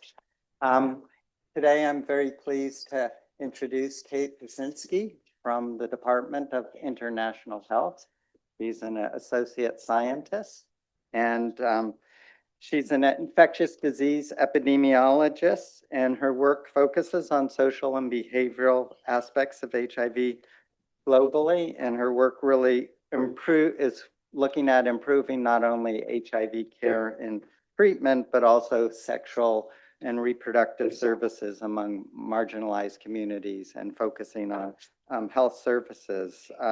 She's been a core faculty in implementation and equity research at the Center for Public Health and Human Rights and is a co-director for the Adolescent and Young Adult CFAR.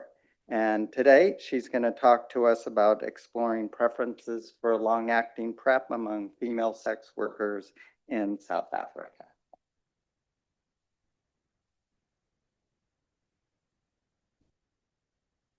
I'm still representing the AYA swag with my right thermos, even though I'm here on behalf of the Prevention Core. And just want to say thank you so much to Dr. Celentano and to Erin Cooney and everyone for the invitation today. This work was done through my CFAR supplement in South Africa, and it's been a really exciting adventure, especially recently. And before we dive into the work, just to say, I really want to highlight the contributions of our South African research team who participated not only in the implementation of data collection, but also in the design of this research, as well as our members of the sex work community that were really instrumental in getting us off the ground, and our amazing students and staff, many of whom are in this room. So we know that female sex workers in South Africa have a high prevalence of untreated HIV, even in 2025, soon to be 2026. So HIV really remains a threat to the health, well-being, and livelihood of South African women. More than 60% of female sex workers in South Africa are living with HIV. Those data really vary by geography. And among those that are living with HIV, less than 40% are estimated to be virally suppressed. We also know that incidence is highest among younger female sex workers between the ages of 18 and 24. So there are many estimates of HIV incidence within this community in South Africa. Most recent data put it at about 5 cases per 100 person years. But we know that female sex workers between 18 and 24 years have almost 2 times the incidence of HIV compared to their older counterparts. And that's for a variety of factors. It includes biological reasons, but it also includes this increased vulnerability related to age, a lack of autonomy in terms of negotiating safer sexual practices with clients and partners, and sort of less likelihood to be networked within the sex work community and access programmatic services. So these are data from Dr. Amrita Rao, previous speaker. So we know PrEP is really amazing in prevention of HIV acquisition, but we also know that female sex workers in South Africa discontinue oral PrEP soon after they initiate. So just 40% of those that initiate are still on oral PrEP a month after initiation. And if we look out to about a year, less than 5% are still on PrEP. So there's a lot of opportunity to think about ways in which we can engage female sex workers in prevention options. And one of those ways is long-acting PrEP, which is really a game changer, not just in South Africa, but everywhere for the prevention of HIV. So when we were conceptualizing this study in 2023, the regulatory authority body in South Africa had approved long-acting cabotegravir for HIV prevention. And then as we were getting ready to launch data collection, we were really excited to see the press release and efficacy data around lenacapavir.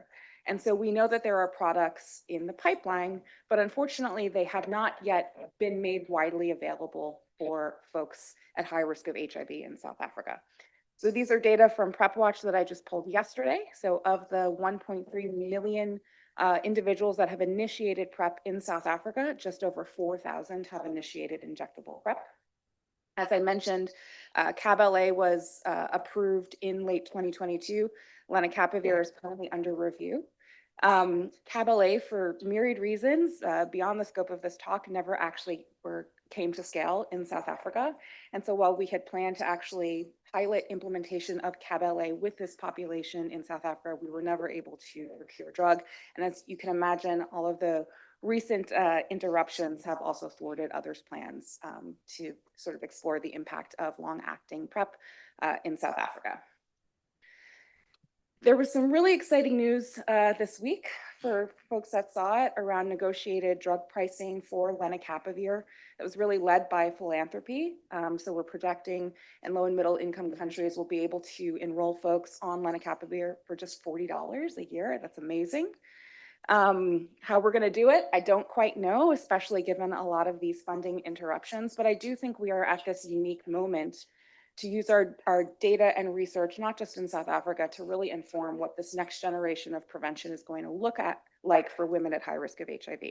And so what we've been talking about in South Africa in terms of utilizing findings from this work that I'll present is really how do we actually support PrEP integration strategies in the context of a more nationalized HIV prevention response. So there's talk of moving away from these decentralized community-focused options and really embedding everything in South Africa's national health program.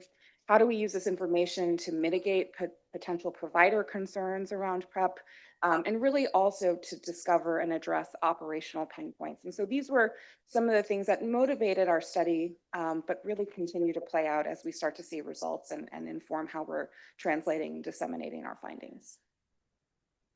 So our study had 3 aims. Today, I'll be really focusing on the quantitative data from aim 1. At an earlier CFAR meeting, we talked about some of the qualitative work, so I'll touch on that slightly today.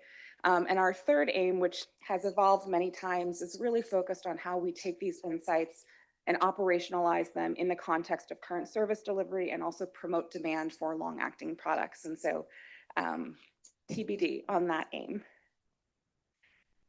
So all of the data and research was done in tandem with TB HIV Care, which at the beginning of 2025, I would tell you was the largest provider of PrEP for female sex workers and adolescent girls and young women in South Africa. They have a national presence and they include brick and mortar sites like drop-in centers. They work very closely with health department and they also have decentralized service delivery through mobile vans. We did this work in 2 districts, eThekwini and eThekwini. For folks that know South Africa or have spent time there, eThekwini includes Mbombela, previously known as Nelspruit, with a population of roughly 800,000, and then the surrounding rural areas, which include Kruger Park, anyone has been there, hence the lion. And the drop-in center there also operationalizes 2 mobile vans that actually go out into the rural communities to deliver services. And then at Taquini, which is a much larger urban population, which is home to Durban, where there is, again, a drop-in center, as well as a site for people who inject drugs, and additionally 3 mobile clinics that go out and deliver services. So we did quite a bit of qualitative work with PrEP providers, and then we also did qualitative and quantitative work with cisgender female sex workers who were 18 years of age or older. They self-identified as not living with HIV, and they were accessing HIV prevention services through TB HIV care through myriad ways, including actually being on PrEP, engaging in HIV testing, obtaining condoms, etc.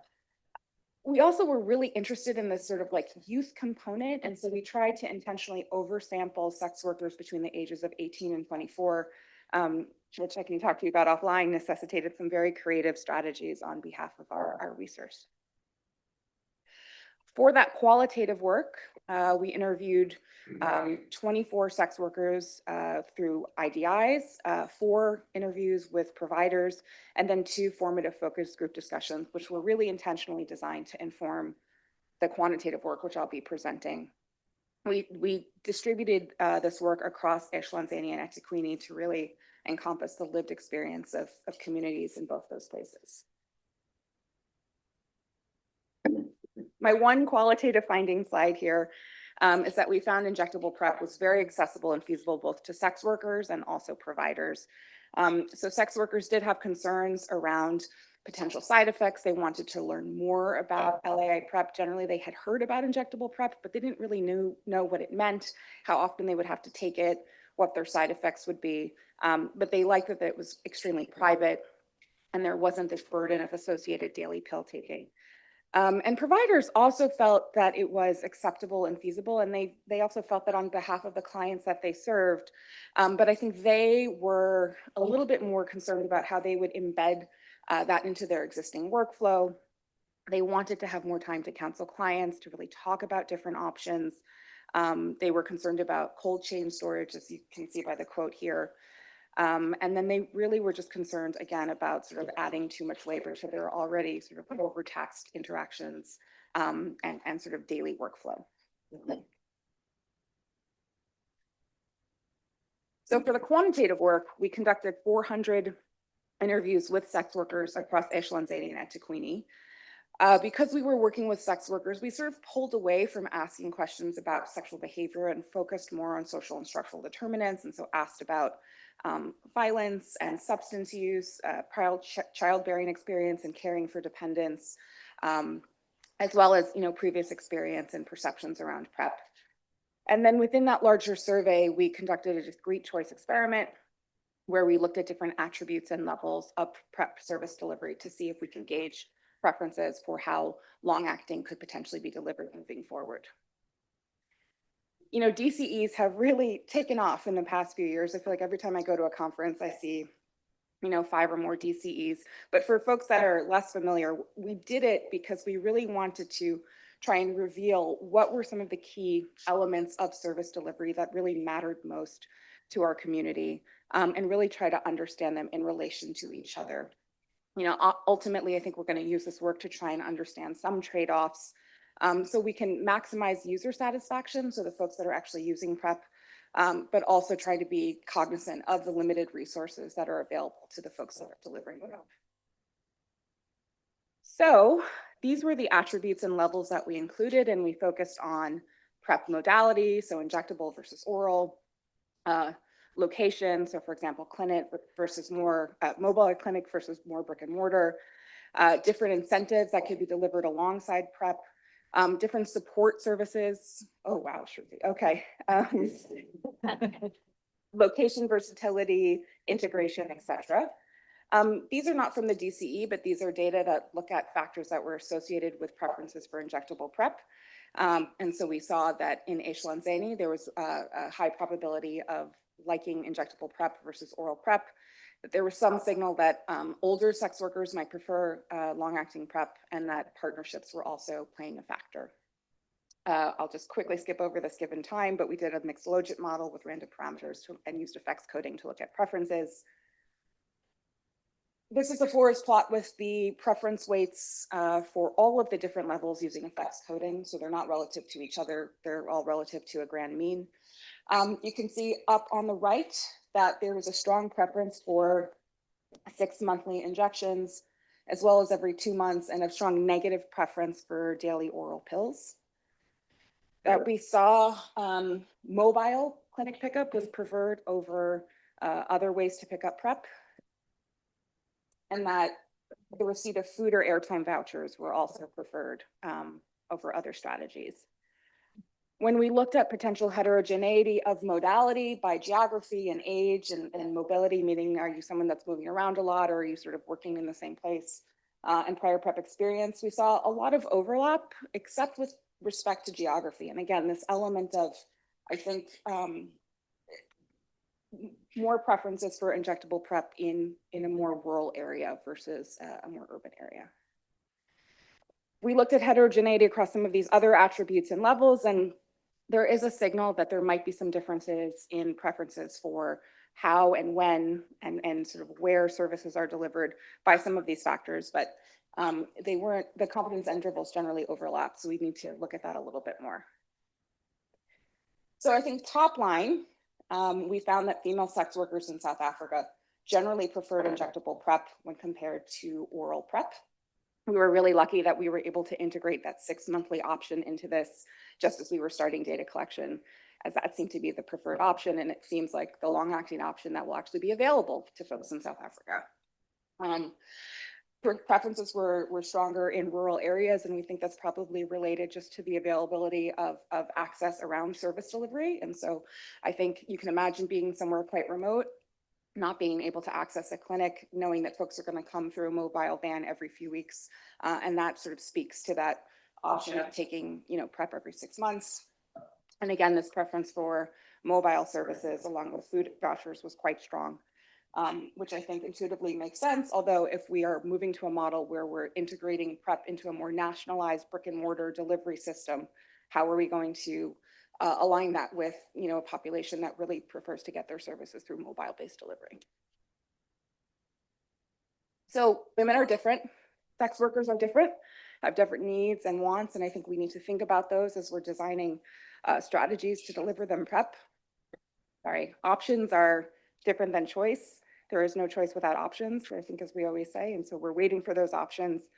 And currently, PrEP products are really not accessible to those women that need them most. And so hopefully over the next year, as we see some of this price negotiation work and governments respond to the pull out of US funds, that will change. Thank you so much to the CFAR again for inviting me, my amazing co-investigators, Vanessa Chen, who is the greatest of all time, and our students, Andrea, Emma, and Lily, who really led on these analyses. Thanks.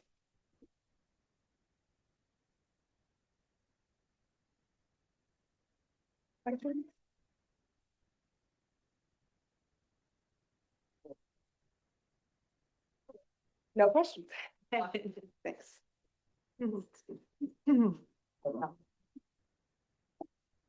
would slow down. Yeah.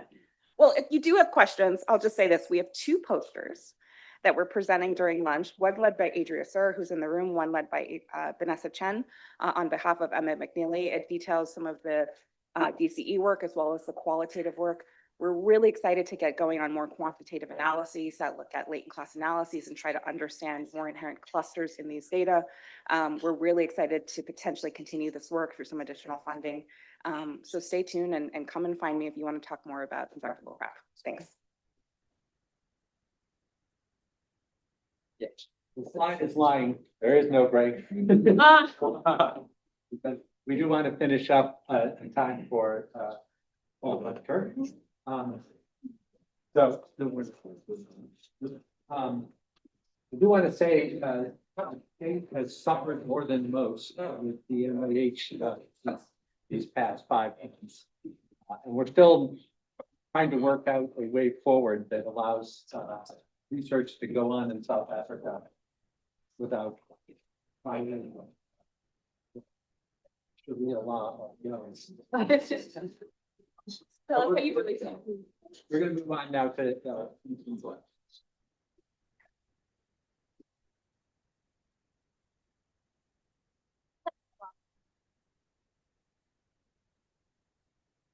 Thank you, Dick. I'm Richard Moore. I'm director of the Johns Hopkins CFAR Clinical Core. We are a service corps, something that we take very seriously in regard to providing service. And that service can run all the way from helping you design a study that's of clinical impact to helping you get through IRB hurdles, but ultimately to helping you identify and enroll patients. And that could be a wide range of studies that are focused clinically and transitional types of studies as well. Another type of study that we help provide access to is to clinical longitudinal cohorts. We have one that operates out of the Bartlett Clinic, but we also try to be as helpful as we can for accessing other national cohorts. And that leads me to the introduction of our speaker, Dr. Joseph Hwang. He has made particularly good use of data that exist in those longitudinal cohorts. He received his MD degree at Case Western, did a residency at the University of Pittsburgh, got a master's degree at the University of Western Ontario. He came here to be a postdoctoral fellow in July of 2023.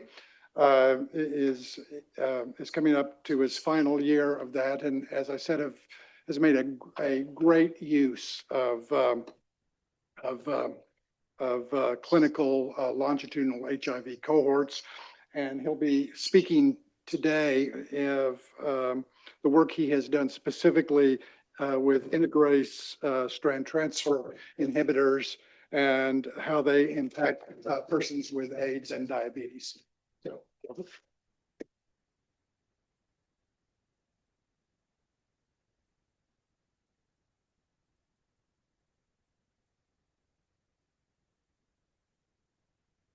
thank you, Dr. Moore, for the kind introduction, and thank you for inviting me to speak on the work that has been that I've been working on in the past few years, where we're looking at the impact of antiretroviral therapy, specifically integrase inhibitors, on the metabolic outcomes in people with HIV. All right. So yeah, and then so my declaration here, I was supported for this work by the T32 grant from NIDDK. So diabetes is becoming increasingly common comorbidity in people with HIV. It currently affects, on the latest data, about 10%, and it is expected to affect about 25% of people with HIV by 2030. It is also a major modifiable risk factor for cardiovascular disease, in which people with HIV are already at increased risk for. And chronic HIV infection, as well as antiretroviral therapy, as we understand, impact the metabolic outcomes in people with HIV. And these populations already have the aging, as well as obesity-related risk factors, such with similar manner as the general adult population without HIV, but they also have the additional risk factors from their chronic infection, as well as indefinite use of antiretroviral therapy. So even though the metabolic outcomes or risks that are pertinent to this population is becoming increasingly more common, these are not really the outcomes that are routinely tested in clinical trials involving antiretroviral drugs. And this provides unique opportunity for pharmacoepidemiologists to really look at the real world risk of metabolic outcomes, such as diabetes, that implicated with use of antiretroviral therapy. So integrase inhibitors or INSTIs are usually the first line ART for most people with HIV these days. And in both randomized clinical trials as well as in real world studies, starting INSTI-based regimens have been implicated with greater weight gain, which we understand as one of the most important risk factors for type 2 diabetes in adults. And Also, there have been some studies that looked at ART naive populations where starting INSTI-based regimens have also had raised increased risk compared to starting an NNRTI or PI-based regimens. But the question remained for us was, what about the people that are ART experienced and have been previously exposed to NNRTI or PI-based regimens, and they go on to switch to INSTI-based regimen? How does that impact the risk of diabetes in this population with HIV?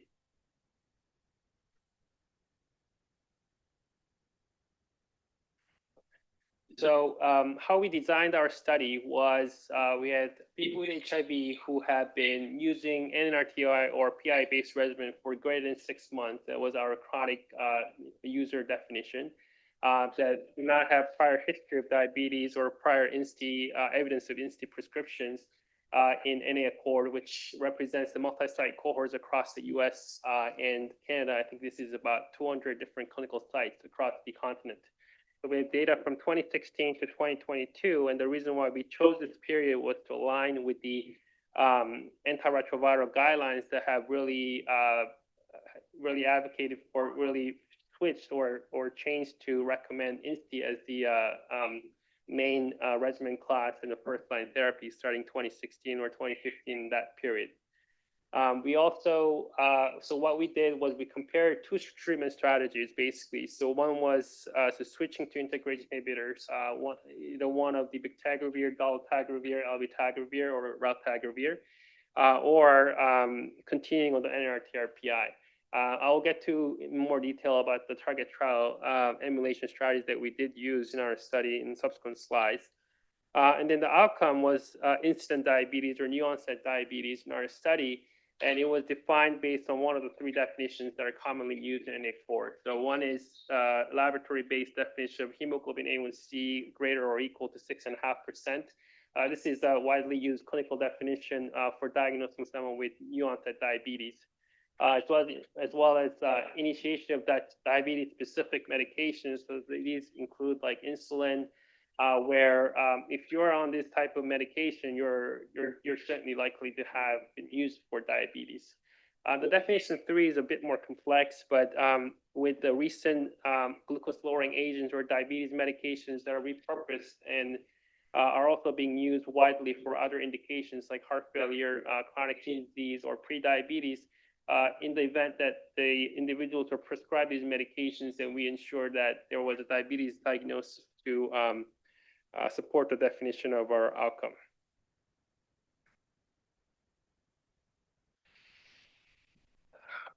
So going more on to the study design aspect. So we've centered our study index date as the clinical encounter date in which the patients or people with HIV come in for a HIV clinical visit. And at that point, a decision to switch to an integrase inhibitor or continuing on the prior previous been using NR2 or PI-based therapy, and we will be looking backward to ascertain the covariates as well as looking forward to follow up for the outcome of diabetes, or one of the censoring criteria that we've used, including loss to clinical follow-up, or mortality, or administered censoring due to respective cohort closure from which the individuals are respectively come from, or the end of the study period. We performed a time to event analysis for the outcome. We use cost regression to estimate the risk of new onset diabetes. We used treatment weight or IPTW to really address the confounding from covariates such as demographics, HIV-related characteristics, or comorbidities and co-medications that may be imbalanced, and also to address confounding from non-random treatment allocation in our study. We want to point out that we also took into consideration that when you switch to an INSTI-based regimen, you're likely to have a backbone change in your 3-drug regimen. And we also took into consideration that there may be a change in the TDF to TAF, which has been implicated with a weight gain. So we did also control in that our model. We also use censoring weights or IPCW to address informative censoring in our time to event analysis as well.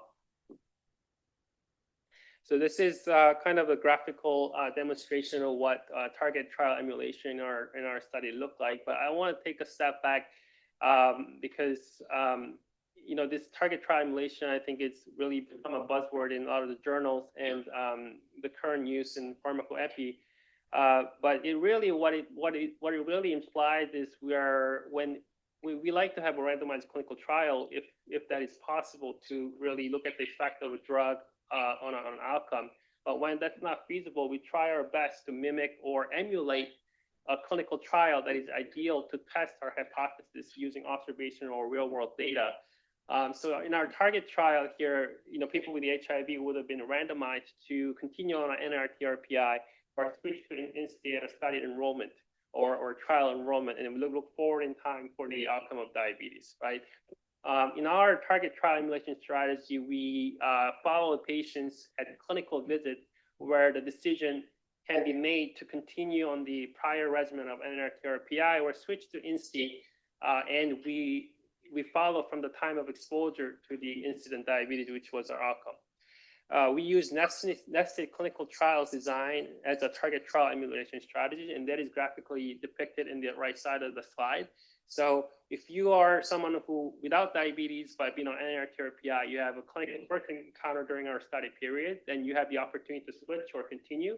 Then if you switch, then you're qualified to enter the study as a switcher. But if you did not switch at that first visit, then you have the opportunity to enter the study again at the second or the third visit, where you could be either continuing on the regimen or you could switch at that time point. And then if you once the switch has occurred, then you classify as someone who has prior INSTI exposure on the next visit, so you will not be able to re-enter the study if you return back on NRTRPI. All right, so I have some data here. We broke the study down into two sets of subcores. So one switching from NRTRPI and the other switching from PI to INSTI.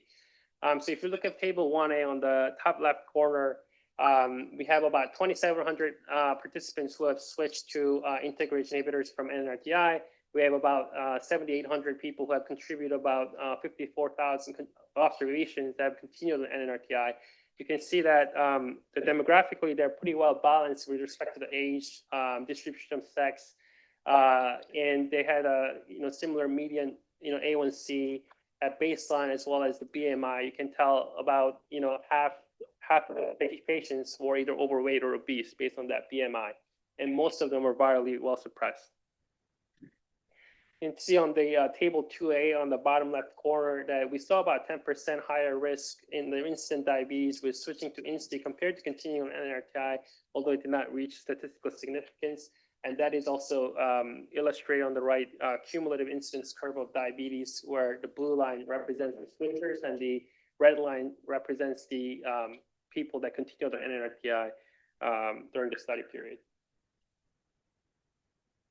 Moving on to switchers from PI. Again, we had about 1,700 people who have switched from PI to INSTI, and we had about 26,000 observations that have continued on the PI here. You can also see here, similar to the prior slide, that the demographics as well as the some characteristics are well balanced between the two. We see a similar pattern here where we have about half the patients did have overweight or obesity and mostly virally well suppressed. Here we saw that switching to INSTI from PI was associated about 38% higher risk of incident diabetes. Again, on the slide on the right side, the blue line is the switchers and the red line is the continuers on the cumulative incidence curve for diabetes.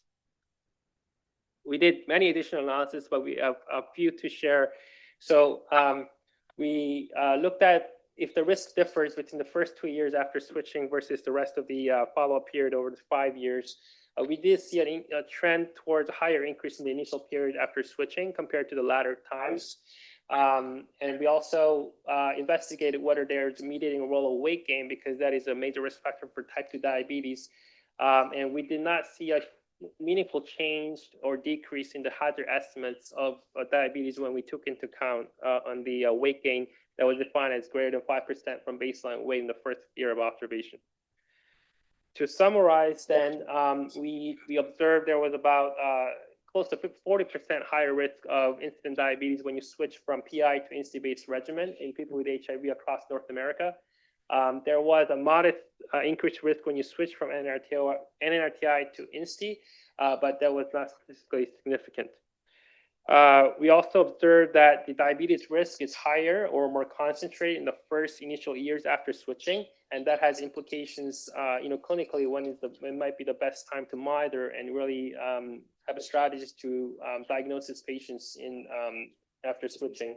And this is actually similar to some of the findings from other cohorts in Europe or Australia that have also found cardiovascular disease risk that was actually higher in the initial period after INSTI exposure.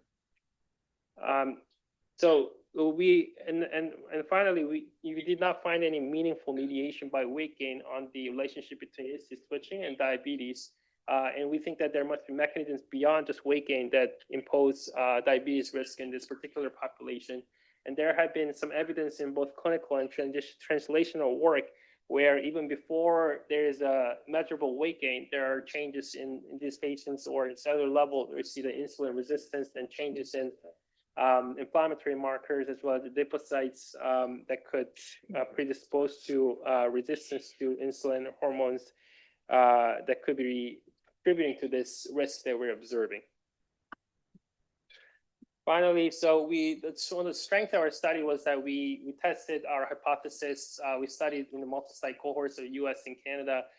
We had population across this continent at different care sites. We used causal inference methods in both design and analytic steps to really strengthen the risk estimates that we observed. We also counted, as we mentioned, the counted for concomitant changes in tenofovir that could impact the risk estimates here as well. As with any real world or observational work, there's always concern for some residual confounding, whether it is confounding by indication from non-random treatment assignment, or also, there were some variables that we could not measure, such as dietary or physical activity patterns in these cohorts. And we did not test long-acting agents or all oral INSTI agents or study in our the current study here. So for future work, we're currently looking at some risk of progression from pre-diabetes to diabetes with the antiretroviral therapy and INSTI, as well as we're also looking to see in people that already have pre-existing diabetes what kind of impact that INSTIs may have on their metabolic outcomes. With that, I'd like to conclude my presentation and thank my mentors and collaborators at Johns Hopkins and NIH Board and NIDDK for supporting my work here.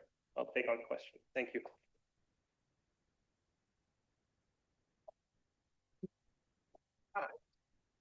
Yep. Okay, really great presentation. I was wondering about, with now that we're basically putting everyone on statins, and that was the only safety signal from Reprieve, was that there's a slight increased incidence in incident diabetes. If you have thought about like how to incorporate the addition of statins or whether that has different interactions with the ARV regimen. In terms of diabetes risk? Yeah. Oh, yes. Yes. So I know I did not have a space to present my whole table 1 in the slides, but we did control for concomitant medications like statins, like antidepressants or antipsychotic medications that can increase the risk of diabetes. But that's an important point. That's not the statin is heavily implicated with diabetes risk in the adult population. Yeah. So thank you for that great summary. So it wasn't clear to me why the switch from PI to INSTI versus NNRTI to INSTI. I think you saw higher risk if you went from PIs to INSTI. Why do you think that is? And then the second, I think the PI group switching to INSTI seems to be 90% white males, whereas unless I misunderstood the slide, there were differences, demographic differences in the two groups. So, I mean, simply, why do you think there's such a higher risk going from a PI to INSTI versus NNRTI to INSTI? Right. So that could actually seem a little paradoxical because I think PIs are more implicated with metabolic toxicity, and we're seeing a signal that's higher from PI switchers from PI to NC compared to NRTIs. So the risk estimate that we observed from NRTI to NC, about 10% risk, although it was not statistically significant. That is actually similar with other prior studies that had looked at in the ART naive population, and they've also concluded that the risk, even though that risk was not statistically significant, there were some remaining risks. So I think our finding of NRTI, our finding of risk from switching to NRTI or to NC is similar to the ART naive population that we already observed. Now, if you ask me why I think the risk of protease inhibitor from PI to NC is higher than NRTI, I think our study was actually one of the first studies that really looked at, separately between the switchers from PI to NC and the NRTI to NC. So I don't have a great, explanation. Now, as I mentioned on the last slide, there is some concern for confounding, and you could possibly postulate that maybe the people who are on protease inhibitors and they were thought to be sicker, they're by clinicians they were thought to be at a higher diabetes risk. Maybe they were being switched to an INSTI. That could be an explanation that could be explained by confounding, but yeah, but we are seeing this different risk here in our study. Thank you for the interesting presentation. I was wondering if you were able to look at differential risk for the different types of integrase inhibitors. Yes, so we did look at by 4 different types of individual agents, and we saw a similar trend in the qualitative trend towards increased risk of diabetes, but the individual estimates were not significant statistically because of the sample size decline.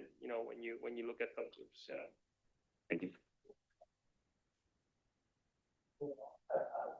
You kind of did discuss it. That's really interesting. The switch, that the first 2 years versus when they're on it longer. And so you did mention that, I guess, physiologically, metabolically, there's changes in adipocytes, et cetera. But is there also very close monitoring so that then there's an engagement with the provider to say, hey, you need to change your diet or watch your diet? So just wondering if you have any more insight about that, because that's very interesting. Right. So yeah, I didn't. That's a great suggestion. I didn't see if there were like more A1C testing or those are being done in the initial periods after the switch in the participants that we're seeing. But that's something that we could look at if we're actually diagnosing more frequently in the initial period because of you just mentioned. But we would have to see then the clinicians are monitoring more frequently in the people that switch versus people that continue. In our therapy, yeah.